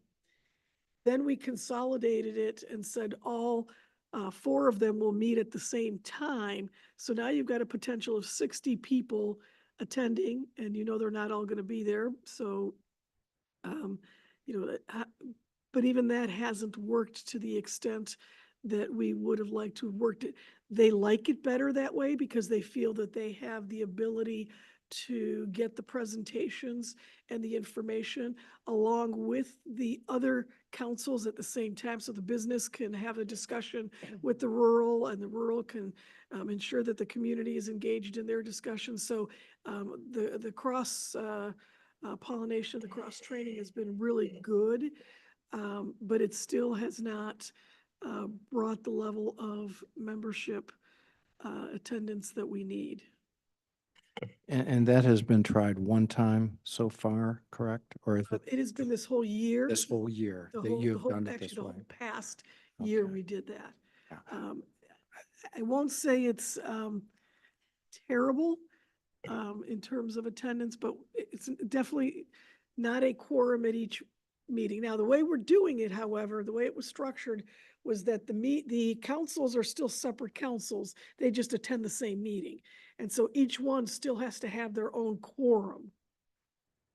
So there is a possibility, I've thought about maybe do we combine the councils really into one council and have members from those sectors, members from business, members from community, members from rural, and have fewer, but yet people that want to participate. So that's another way that we could consider doing it. But what we don't want to do is water down the content that is going to them, because we tried to make it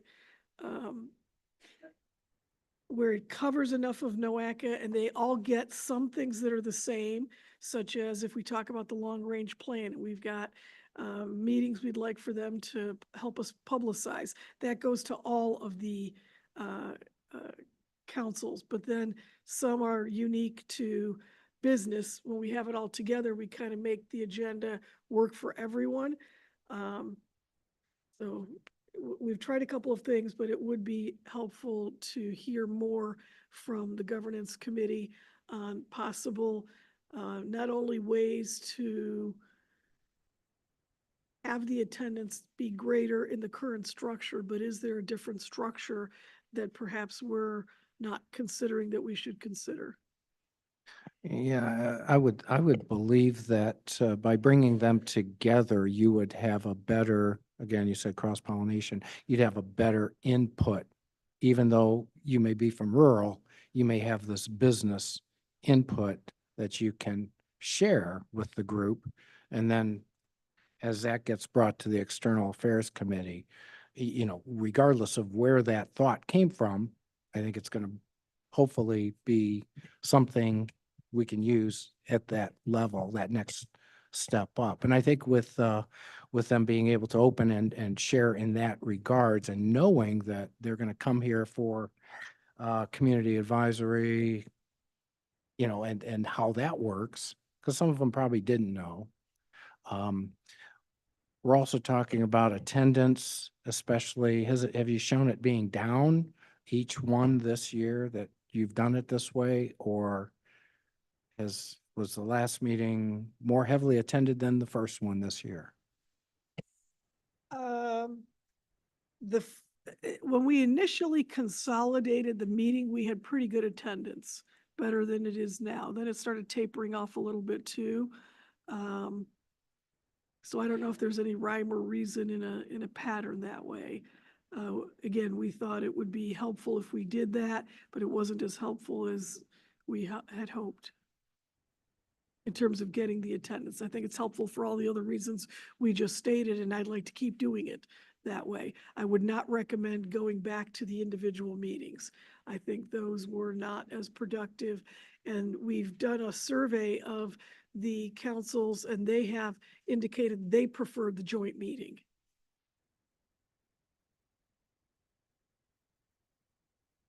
You know, again, maybe we focus on the membership and we do a better job this year of reaching out to the governance committee and the executive committee for membership nominations earlier so that there can be more vetting and ensure that there's that interest.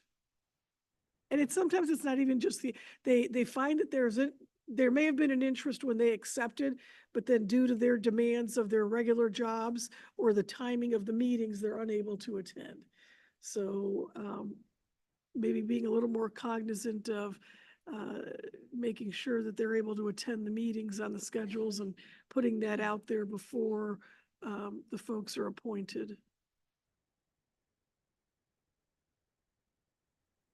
Oh, yes, Ronnie. I was wondering, not sure if it has been done in the past, but maybe a survey of the content of the actual meetings themselves, the issues that are being presented.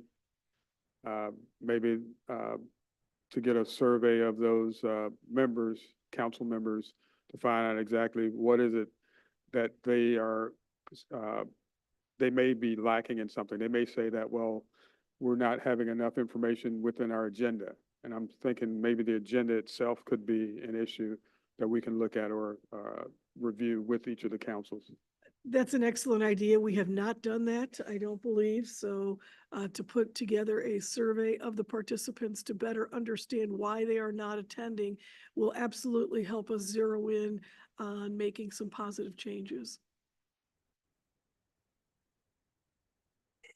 And Ronnie, that's a great point. I think if the advisory councils maybe have more input into the agenda also, instead of what it says here, feedback on programs and policies, certainly that's a part of it. We want feedback, but if they drive what they need to tell you or tell the board all the way to the board of directors from that level, there's your grassroots for things that can start to be a positive impact in this region.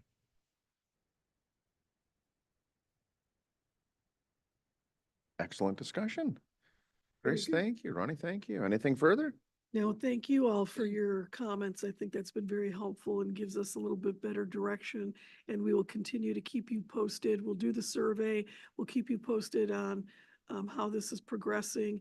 And we will definitely be more assertive in how we take the nominations for the following year. Excellent, excellent. Okay, moving on to reports and updates. Are there any reports or updates for today's meeting? Seeing and hearing none, moving on to old business. Do we have any old business to come before us? Any old business? Moving on to new business. Is there any new business to come before us? Any new business? Okay, our next regularly scheduled meeting will be Friday, November 8, 2024. Scheduled time is 10 a.m. to 11:30 a.m. right here at the NOAC offices of 1299 Superior Avenue, Cleveland, Ohio, 44114. Can I have a motion to adjourn our meeting? Thank you. I'm going to assume one of you is a second, so life is good. All in favor? Aye, anyone opposed? All right, we stand adjourned. Thank you for joining us today.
In compliance with notification requirements of Ohio's open meeting law, notice of this meeting has been publicly posted and major public media has been notified.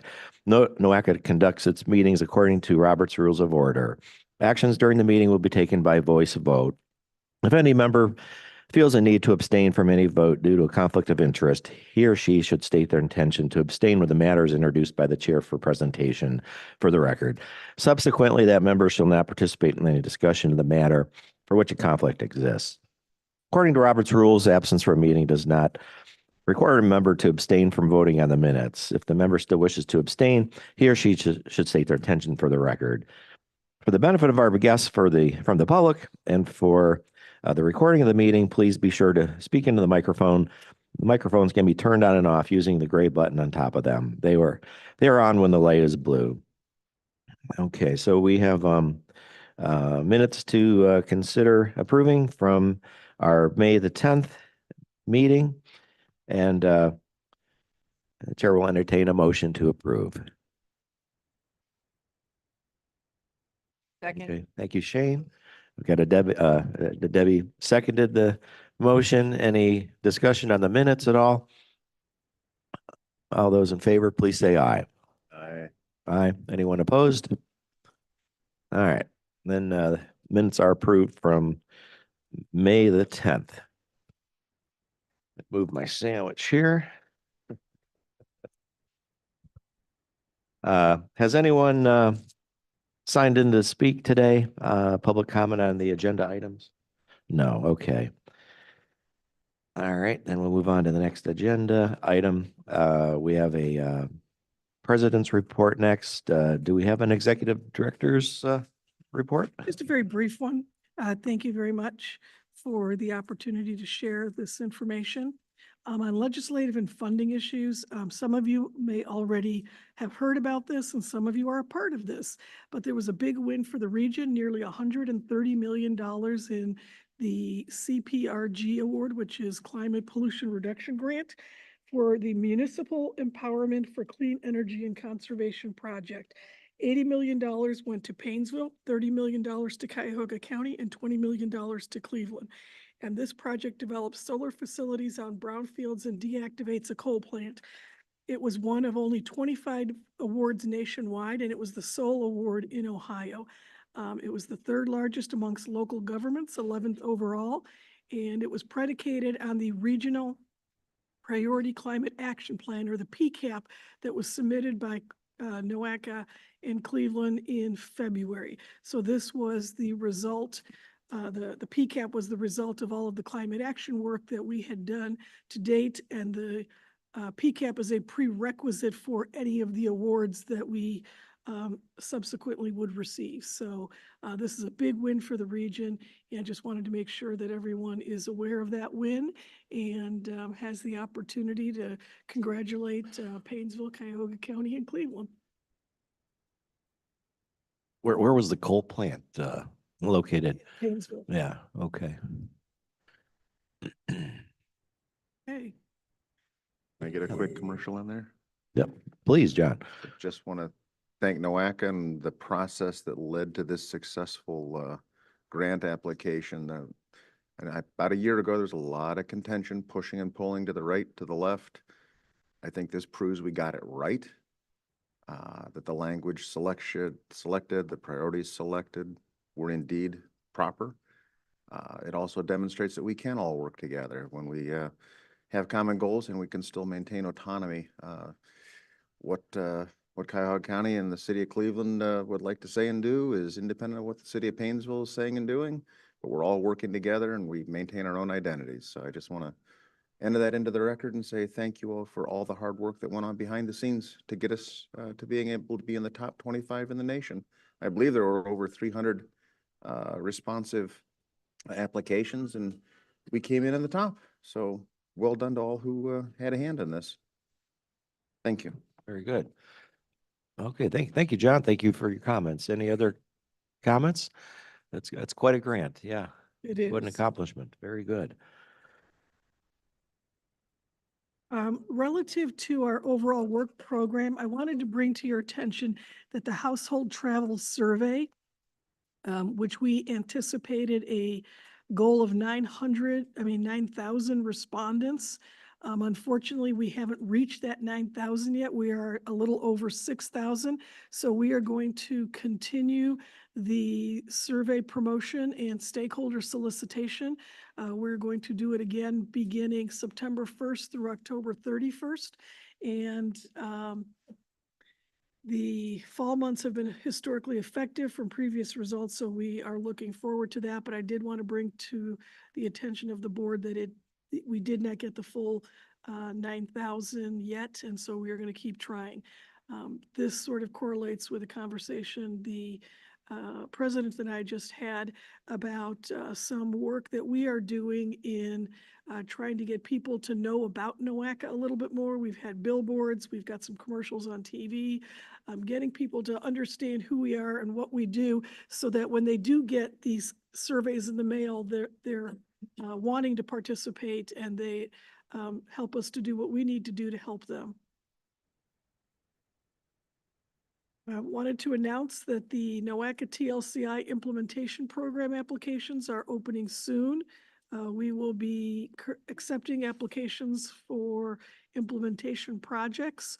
$2 million is the program budget, and there is an applicant webinar available on September 17th, and the applications are due by October 9th.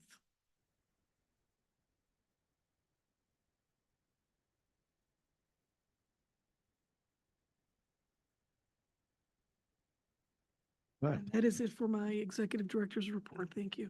Okay, very good. Thank you, Grace. We've got some action items today for the executive committee. First, we'll begin with the regional strategy for coordinating funding opportunities update for the first quarter state fiscal year 2025. Jim, you're going to take this one for us? All right, thank you. Yes, thank you. Good morning to the committee. I'm here to present on the regional strategy for coordinating funding opportunities update. So the action is being requested that the committee place the following item on the board of directors agenda for September of 2024, and that is the regional strategy for coordinating funding opportunities update for the first quarter of state fiscal year 2025. Previously, there was no action. So a little bit of background about this item. The board did adopt the guidance for updating NOACA's regional strategy for coordinating funding opportunities, also known as the strategy, on September 8th of 2023. And so with this, it provides a structured, flexible process for proposing updates to the strategy itself. It also ensures that equitable practices are used in implementing and updating our regional strategy. So our strategy is actually updated in a few ways. First of all, we do review it annually, kind of at the turn of the year. There are a lot of funding programs that the federal government manages and maintains, and there's a lot of different notices of funding opportunities that come out. And so there's a lot of changes at the federal level here or there. So we want to make sure that our strategy reflects projects that align with the funding programs that are available. And we want to make sure that our local governments are still interested in the projects that are currently on the strategy, so that we get as many applications throughout the year as possible from our region. Also, throughout the year, a community may propose an update to the strategy for consideration by submitting a form, which is available on our website, noaca.org, on our IIJA webpage. And so once that form is submitted, NOACA staff will review the request, and if there's an open spot, we will most likely recommend to this committee that we add that project in. If there's not an open spot, we will coordinate with the existing project sponsors for projects that are listed on the strategy and see what works best for the region. And then if an update is necessary between quarterly updates, NOACA will implement those changes consistent with Resolution 2023-18, and then we will retroactively reflect those updates at the next executive committee and board meetings. Okay, so this table here demonstrates the changes that are in the strategy for this round or for this quarter. There are 8 projects which have changes. And so the project sponsor, the project name, and the update requested are noted in the table. I should say, I'll just go through these since we have some time. The Bessemer Avenue Safety Realignment Project, we're changing the time, the year for that project. The Cleveland Multimodal Hub project is being added to a certain program. The Cleveland Riverfront Master Plan, the project name has been updated. The Cleveland North Coast Connector, the project name has been updated. And then we've also changed the timeline for the Sideway Bridge reconstruction. And then we've added the Euclid Beach Connector to one of our funding programs. The City of Lorraine Active Transportation Network has been added. And then also the Willowick Safe Street Planning has been added. So as you can see, we've had a lot of active participation from around the region from a lot of our project sponsors. And this is kind of an ongoing process as the federal government provides these notices of funding opportunities.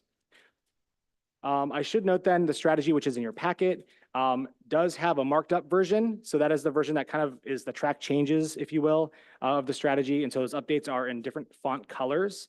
And then the unmarked version is the final version. So then lastly, let's see here. So the next steps, we are going to collaborate ongoing with our partner communities and organizations to ensure that project applications are submitted. And then we do work with them to provide NOACA letters of support for applications.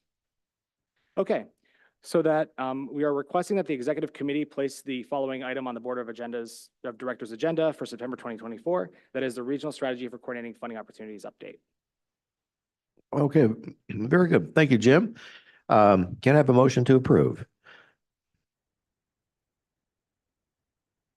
Yep, thank you, Debbie. Can I have a second, please? Thank you, Bonnie. Any further discussion on this? All right, then all those in favor, please say aye. Aye. Anyone opposed? No. Okay, then the motion is approved. Thank you. Thank you. All right, so up next, another action item. This is in regard to the Board of Directors September meeting, September 13th of this year. Grace will cover the recommended action items, which have been vetted by other committees for placement on the September 13th, 2024 meeting, board meeting agenda as a group, and we will take a single action on them unless a motion is made to separate and act individually on one or more of the items. Okay, thank you so much. We will start with under Finance and Audit Committee, which occurred this morning. A, the compensation study recommendations. We are requesting that the executive committee place the following item on the agenda for the September 24th meeting, and that is the approval of salary adjustments to implement recommendations of the compensation plan.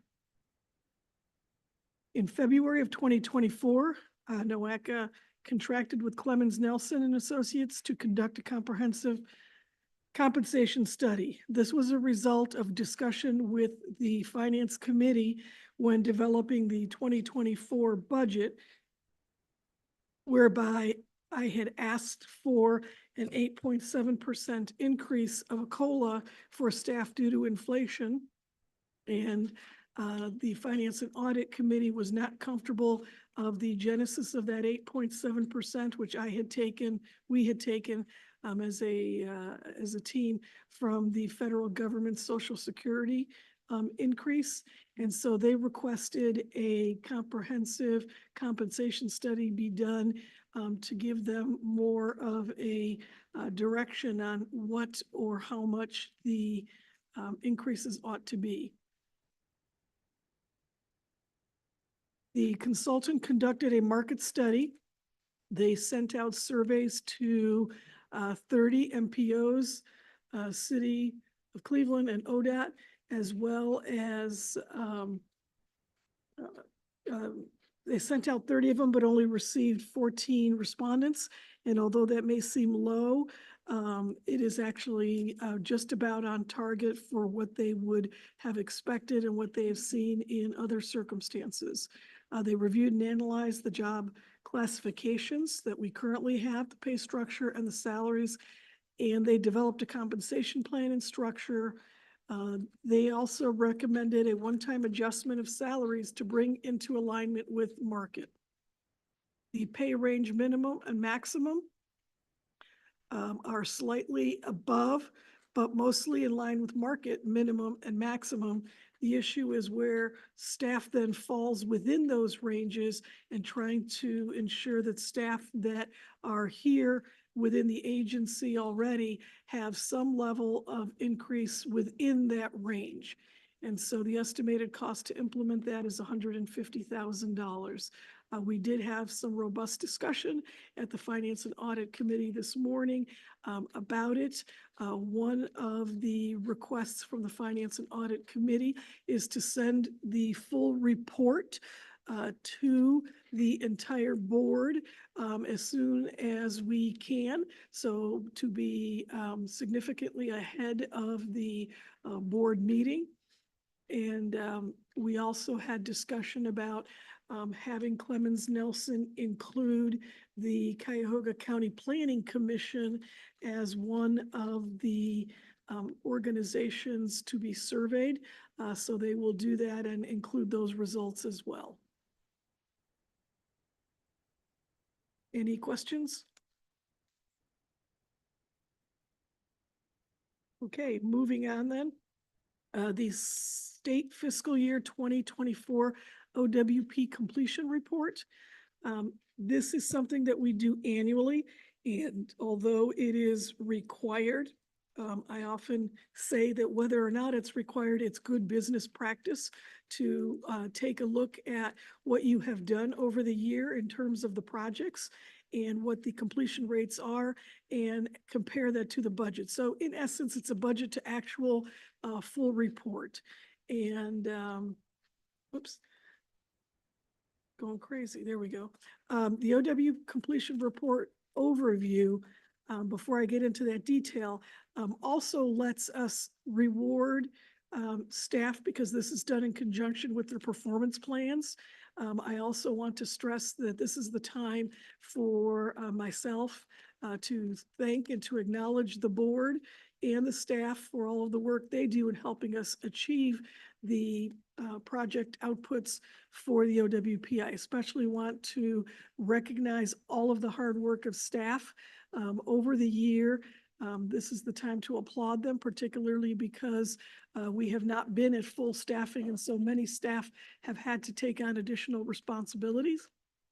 So when we look at the specific results, 29 projects were 15, of the 29 projects we had, 15 were 100% complete, 4 were 90 to 99, 6 were 80 to 89, and 4 were less than 80% complete.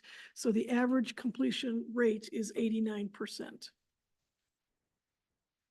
Of the 115 work products or tasks within the 29 projects, 91 were 100% complete, 3 were 90 to 99% complete, 2 were 80 to 89% complete, and 19 were less than 80% complete.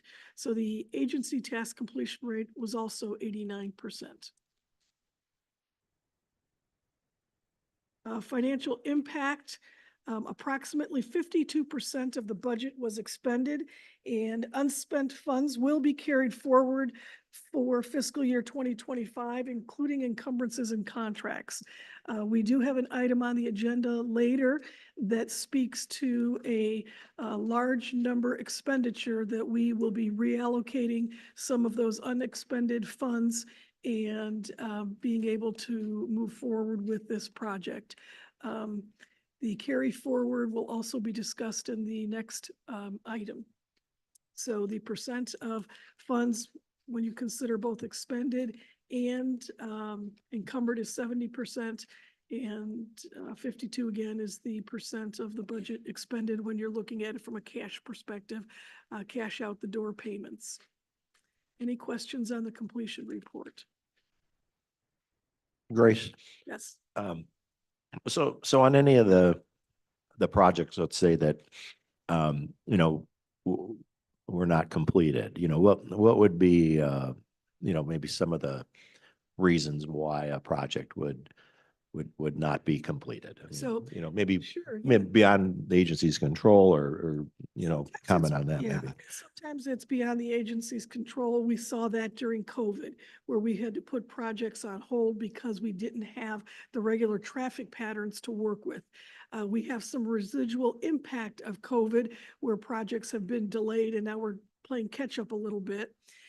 One of the reasons might be, for example, with the STOP program, we did not undertake The corridor, we were supposed to be doing, I think, the Lee Street corridor, and it was under construction, so we could not move forward with that project. Another reason may be that it's a multi-year project, and so the project itself may not be complete, although the component of it that you were supposed to do that year is complete. Those are the general reasons. Rarely is it because we just don't try to get it done. So most of the times we're trying to get it done. And again, I don't want to gloss over the fact that because we did have some staffing level issues that either other staff had to pick up the work, or in some case it did slow down a bit. Did you have a comment? Just, I see percentages. So we expended 52% of this budget. So in numbers, how much are we moving ahead to next year? That'll be in the next presentation, or I can ask Deborah to give me the number off the top of her head. Deborah, if you can approach the microphone. Okay, yeah, I just see the numbers, there's the percentages there, and just Yeah, wonder and how the keep in numbers mind, I all want work. to be clear too, the reason it's only 52% is because we had expended funds last year that were carried over that we had to spend first before we got into this one. And we've had that since I arrived. When I arrived, we had a 3 or 4 month delay in the budget expenditures. And so I've been behind for 10 years. So you spent your first dollar of this last year, 4 months late, is what you're saying. I mean, because you I keep moving kept things spend- down. Yes, that would be correct. Yeah, I had to think about that for a minute, but yes. If you're looking for where the 52% comes from, there was just over 14 million budgeted for fiscal year 24 in all of the grants. And so we have expended over 7 million. And then there's an additional close to 3 million encumbered.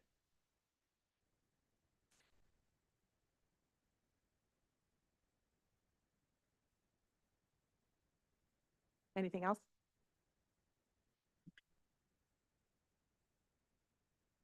Might not want to sit down. We might need you for the next one too.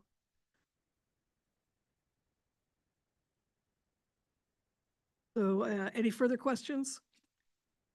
Then moving on to the OWP budget amendment for 2025. So obviously we just began the budget year on July 1st, and we're asking for an amendment. This is pretty standard and routine for us. And that amendment includes operating revenues and budget amounts. They total on the revenue side $1.1 million. Some of it from OCPG, some CMAQ, some TLCI, and some for brownfields. And so this is essentially giving us authorization to take these revenues to expend them. So this is the revenues that have not been accounted for in the new budget, some of it because it was carryover and wasn't budgeted as carryover. Then we have the expenditure. So personnel is 348,000 of that. Legal services is 10,000. Consultants is 420, and operating, other operating is 304,000. That takes us to the $1.1 million. So the revenue and the expenditures balance in that amendment. For the capital revenue budget and expenditure, we have $15 million that we are asking to be included in the 2025 budget, predominantly because we received a discretionary grant, the CFI grant for the EV charging in the amount of $15 million. And we are asking to expend that $15 million on those charging stations. So this is including it then in the 2025 budget so we can begin that project. And then we have the ODOT work program modification regarding the ODOT NOACA I-71 corridor study that I had mentioned. We will be performing a study of the traffic congestion in Strongsville, predominantly through the corridor area of I-71 between Strongsville and Brunswick, but including, I think it's a half mile around the I-71 corridor itself. And that will cost $960,000. The next item gets into that procurement, but we need the authorization to move monies that were not expended to this project so we can expend it. Then we have the 25 operating and capital budget. So the original budget is 11.1. The adjustments are 16.1 million. Again, the 15 plus the 1.1, and that takes us to a budget of $27.3 million. You know, one of the reasons our budget has been, or is this high, is that $15 million. And so it's a good thing, but it makes it look like we have a budget that exploded, but it only exploded because we got revenue to account for those expenditures. And then for the federal pass-through budgets, we have 6.4 million. We need to add $126,000 in pass-through. And I believe that is for the brownfields. And then that takes us to $6.5 million of an amended budget. Any questions on the amendment?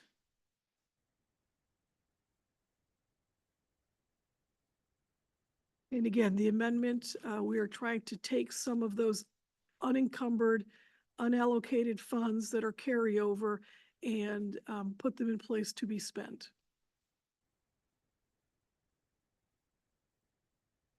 Okay, so the I-71 corridor study, I mentioned that we will be conducting the study beginning hopefully with the board approval in September. And this authorizes me to enter into a contract with HDR Engineering to conduct that transportation study of a sub-area of I-71. So this is the study area. And the project goals are to create and execute a robust public engagement process. This is very significant because of the studies that have previously been done in the more recent years for I-71 around Strongsville. Public engagement has not been a part of that. And as a result, there has been some loud voices expressing concern over a proposed interchange on Boston Road in Brecksville as a result of traffic in Strongsville. So we'll keep an eye on and hopefully alleviate the issues of public engagement by engaging them and having the public have a say, and not just in Strongsville, but in Brunswick. We also want to be very cognizant of the legislation that was put into place that essentially had a formula determined that there would be an interchange at Boston Road that is not in line with the Metropolitan Planning Organization process.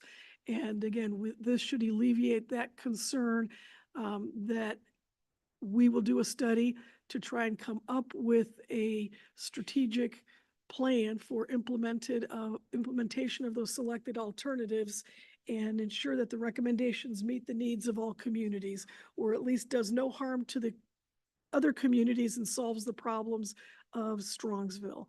And if an interchange modification study or justification study is done, that will be conducted as well and is included in this price. With that, Grace, I think this is a wise move in that we did take a large stand on that Boston Road interchange as a collective group here.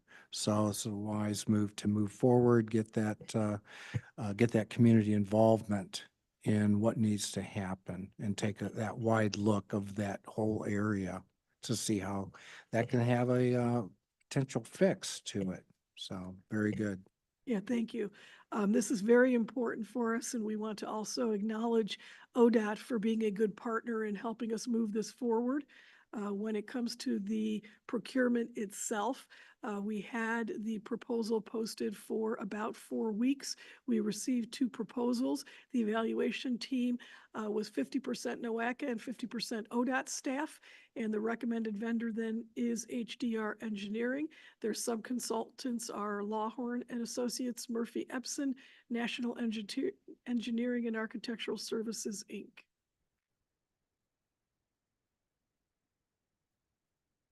Sorry about that. My finger is not, is either too big or too small for this item, for this instrument. So the amount of the contract's not to exceed $960, and the duration of the contract is 2 years. Any further questions? Okay. Well, I was just going to ask you. So, and I know there was you had a map of 71. So how north and how south does will the study take a look at 71? I just couldn't read the slide well enough. Actually, this Where one does is it not, you're right, start this and one is end? not great, but if you look at, look at the green, that's how, so it's going down to 303. Right, okay. It's going up north to Pearl Road. Yep. And then it's bordered by Pearl on the west and West 130th Okay. on the east. Everything in the green, that's what they're going to look at then, huh? Correct. Is that right? Okay. The green lines around 71 corridor, right? Mm-hmm.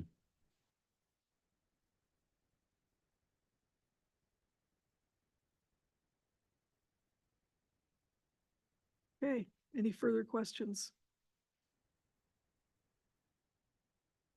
We also hope that the fact that we are doing this study then will help to convince the legislators to repeal that legislation, which then ensures that an interchange will not be built just because of a formula, and that the entire issue needed to be studied. Next are the project plan reviews for first quarter of 25. This is standard and routine. And we know that the PPR process assesses if a project helps achieve the NOACA vision and goals and ensures that the project is consistent with planning requirement, involves staff reviews, committee reviews, intergovernmental review, and public. The ones that we have on the agenda for the first quarter of 25 is actually non-motorized projects, trail construction for Lake Metro Parks, another trail construction for Lake Metro Parks, and a bicycle facility for the city of Lorraine. And this essentially gets into spending some of our carbon pollution reduction grant funds that we received as part of the IIJA. So this gets the Lake Metro Parks Lakefront Phase 2 in Paynesville Township and Phase 3 in Paynesville Township. And in terms of NOACA funding, 1.4 million for the first part of the second phase there, 2.3 for the third phase, and then for the Lorraine Cycle Track, $1.5 million. Any questions on this?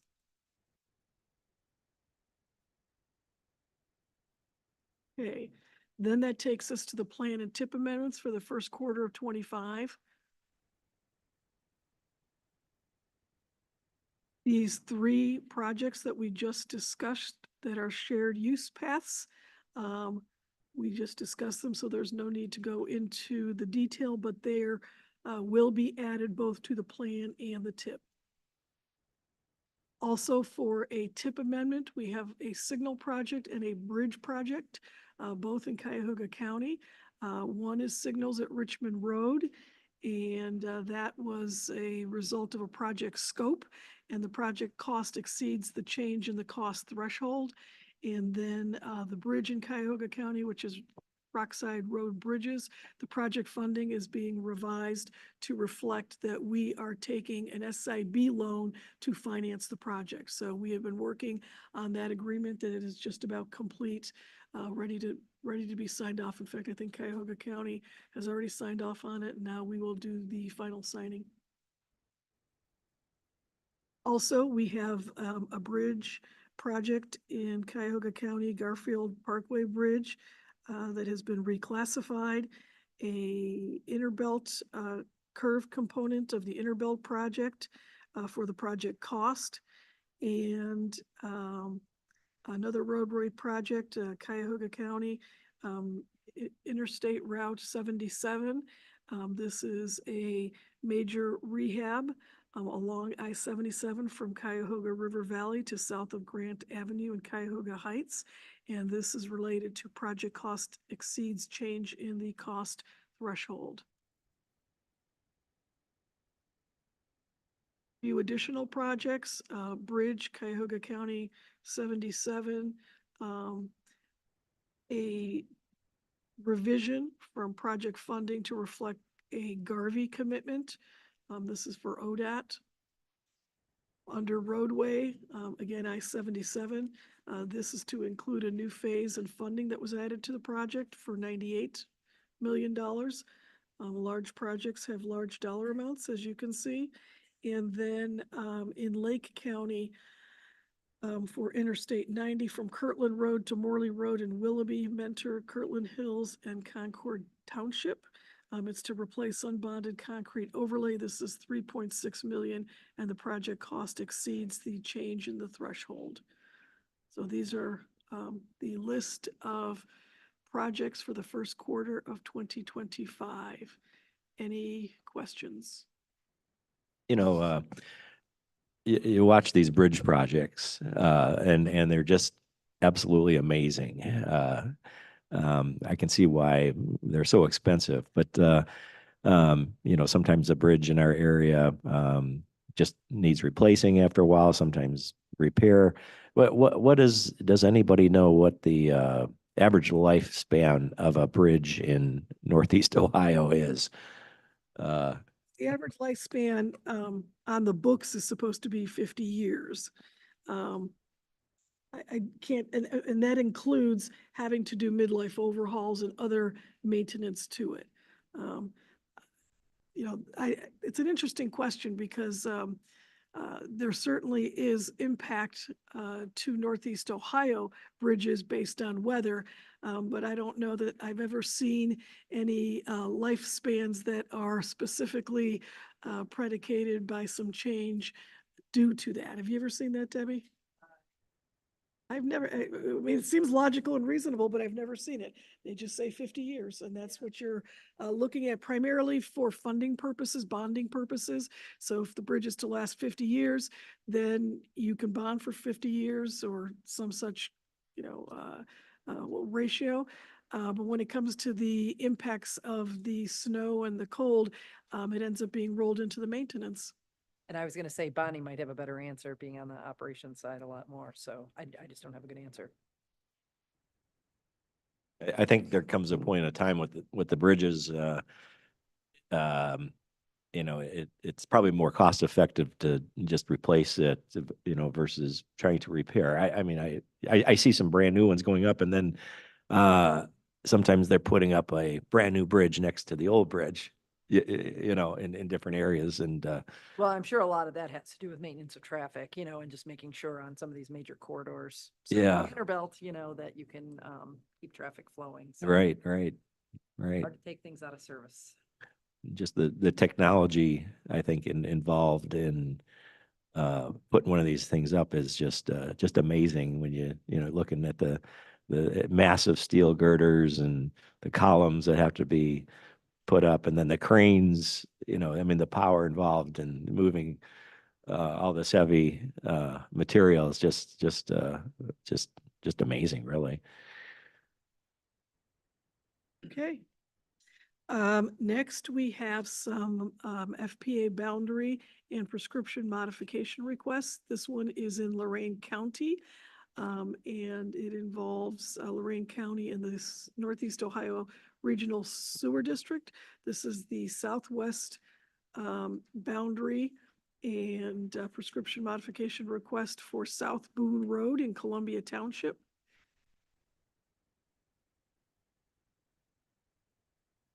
This is to modify the Lorraine County FPA by transferring 26 parcels, which is about 62.5 acres along South Boone Road in Columbia Township to the Northeast Ohio Regional Sewer District, Southwest FPA, and change their prescription from limited sewers expected within 20 years to sewers expected within 20 years.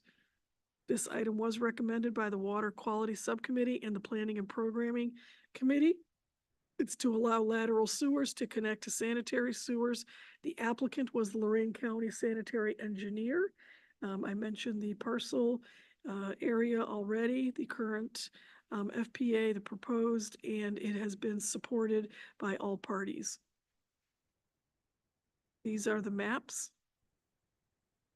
We assure you they are correct.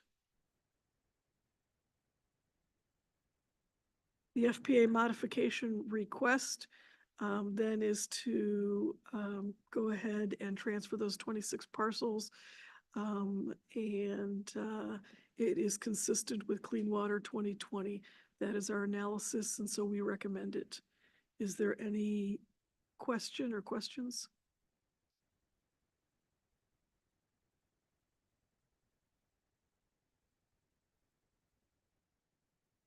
That then concludes the slate of projects, and you can take an action, right? Mhm. Sorry, we need a motion to approve all that, don't we? Okay. All right, so the Chair will entertain a motion to place these items on the agenda for September 13th. So moved. Okay, thank you, John.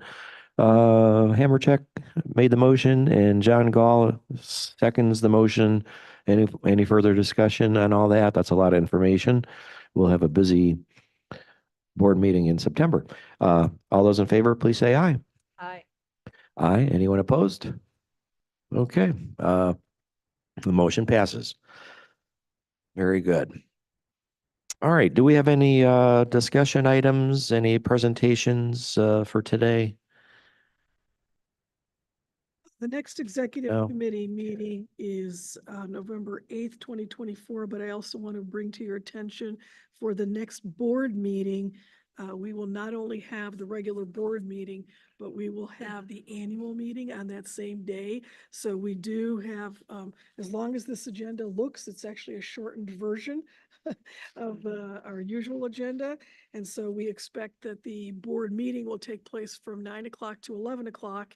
And then the annual meeting will begin at 11:30. So you'll have half an hour to get to the location. We will have shuttle bus to take people if they would like to take the bus, or they can walk or drive.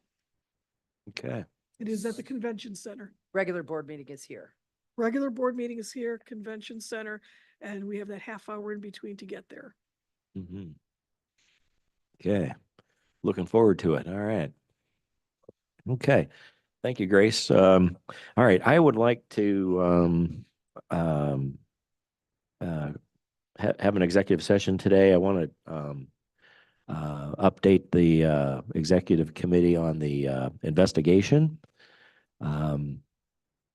So Chair will entertain a motion to go into executive session just to discuss the ongoing investigation. All right. Thank you, Shane. Can I have a second, please? Oh, I'm sorry. We need to do a roll call, don't we? Oh, okay. I'm sorry. That's right. Okay. All right. So we have second, Debbie. All right. And then Just for clarity, the investigation of the infamous letter. absolutely. Yes. Yes. Yes. Yeah, just want to make sure that we're all on the same page. Yeah. Okay. We got it. All right. Okay. Yeah. Yeah. Okay. That'd be good. Yep. Okay, Jeff Brandon, Yes. Don Hammercheck, Yes. Shane Hajar, John Gall. Yes. Debbie Berry. Yes. Okay, very good. We'll just go in the small room next to the elevator and we'll be right back.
Aye. Anyone opposed? I don't think, not coming back, no.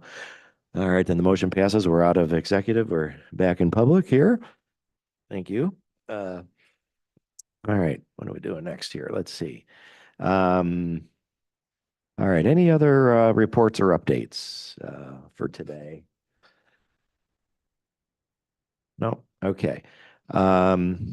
Old business. All right, so did have something here. So we had a few procurement committee meetings this week.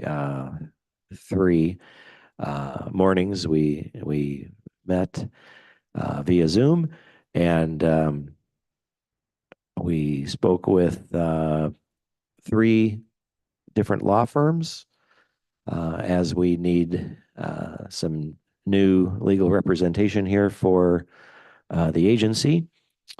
3 very highly qualified firms. So I know we had a mechanism to score the firms. Do we want to talk about the scoring at all? Maybe is Lindy here?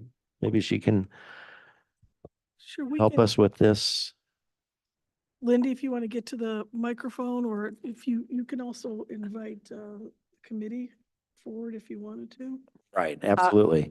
Mr. Chairman, Yes, I yes. would just like to state for the record that I am going to recuse myself from being involved in this conversation because I have a relationship with one of the attorneys at one of the firms that is being considered. I have not been involved at all in the process. The county has been represented by our law director, Rick Maniloff, who served in all the interviews. I've not seen the proposals or been involved in any way, but I'm recusing myself from any further discussion. Okay. Stay in the room. All right, very good. All right, well, thank you, Debbie.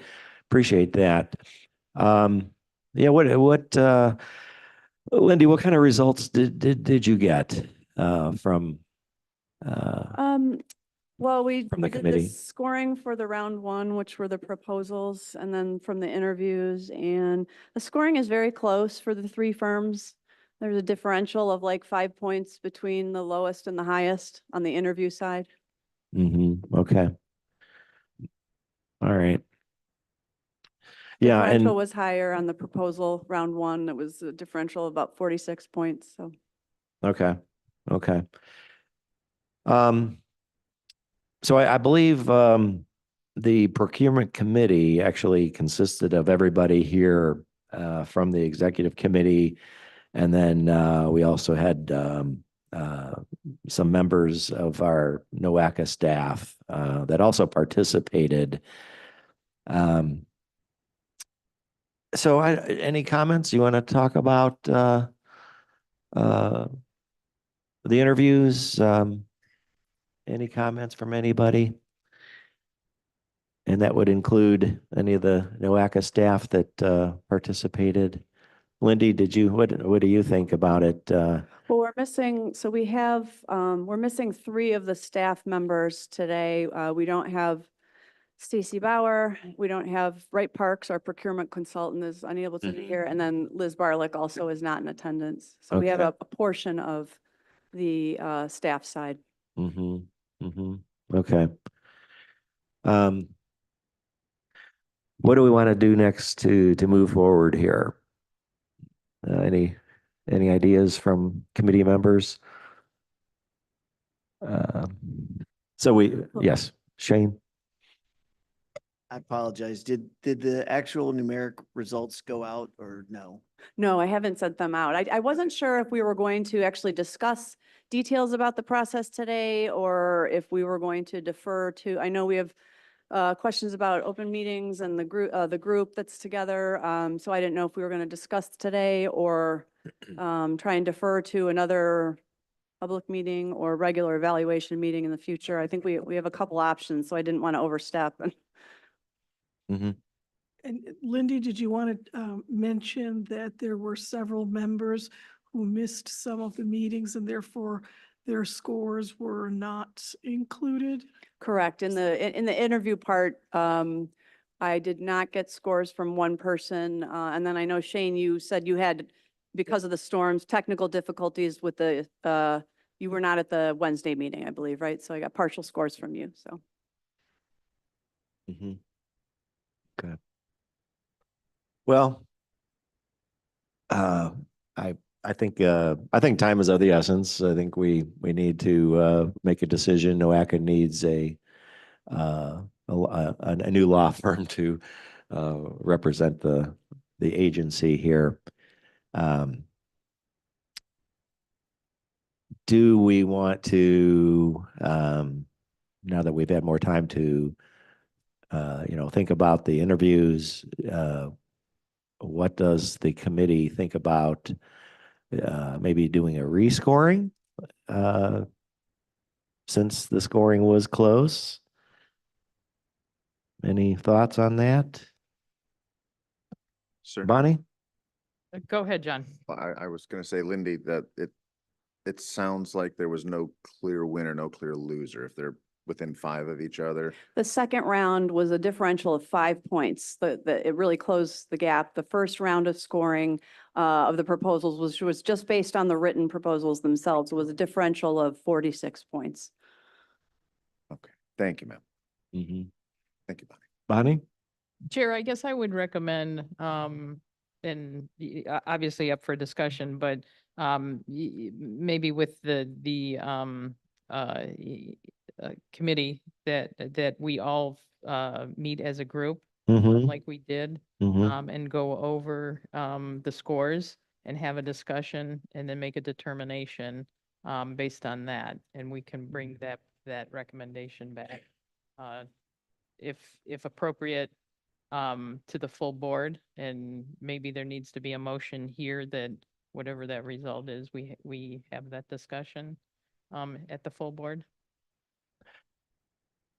If that's even possible, Well, that it doesn't. and I don't know if I think that the committee itself can make the decision, unless I'm mistaken. No, you are correct. We do not need to take it to the board. Well, as Okay. long as we have, Within- as long as we're in good faith, staying under the 75,000. Right. Okay. If there's a probability or likelihood that we would exceed that by selecting, I think you're gonna find that kicks us into audit, and finance has a responsibility to be engaged in them review and move it forward. That's my understanding, Grace. If I've said something incorrect. No, please. that would be correct. I only have the authority for $75,000. So if we think that it is within that in good faith, then we can proceed without board approval. But if we think that it will be higher than that, in some cases, it's possible based on the proposals, then it would have to go to audit and finance and to the board, which means it would have to undergo the next round.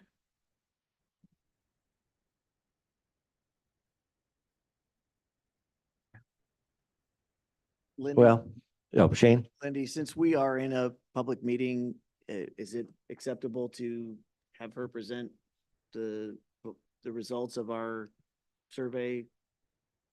Talk about them since. Yeah, Maybe vote on it today? yeah, I'm fine with it. And really, I mean, we have the whole procurement committee here. Well, no, I think. Or, Lindy is saying or We're we're missing some people? We're missing 3 from missing the. 3 people. All right, okay. The decision is made by the procurement committee, not the executive committee.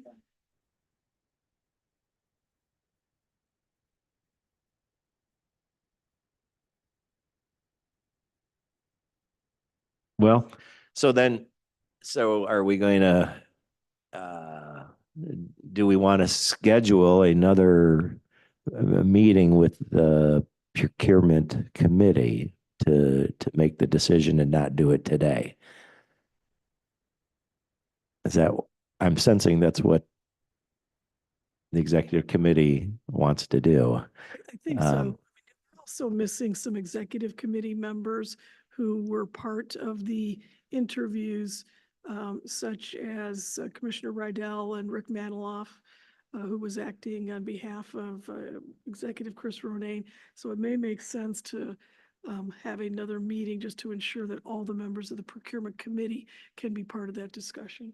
And then do we want to do that in person or another virtual Zoom meeting? What do you think would be the best course to take here? Well, Zoom is more expedient. I would but, suggest, in yes, person with is this usually group. better. Yeah. All right. Do we want to do it maybe sometime this coming week? I think that would make sense. Okay. All right. Well, so then Lindy, I know you did a nice job, sending out an email with dates. Maybe that would be appropriate to do again to the procurement committee to maybe get a consensus of when we can, get everybody together again to meet. And we probably do another virtual Zoom meeting. Now, Okay. does that have to be public? Well, we don't know the answer to that yet, Okay. All right. so we'll find that out. Okay. And if it were to be a public meeting, that would have to be in person. You can't, my understanding, you still can't have public meetings in virtual. Okay. All right. Well, then we'll get an answer to that and, proceed accordingly then. Thank you. All right. Okay. Is that everybody good with that then? We don't need a motion to do that. I don't think so. Okay. All right. I'm good with it if everybody's good with it. So, all right. Well, let's try to get it done then and we'll work on it this week. Okay. I think we're good. Thank you. All right. All right. That's that. Any new business at all? Okay.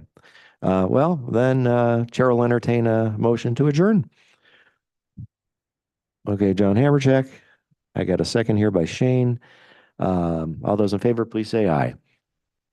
Aye. Anyone opposed? No? Okay. Our meeting today is adjourned. Thank you for coming, everyone, and have a wonderful weekend.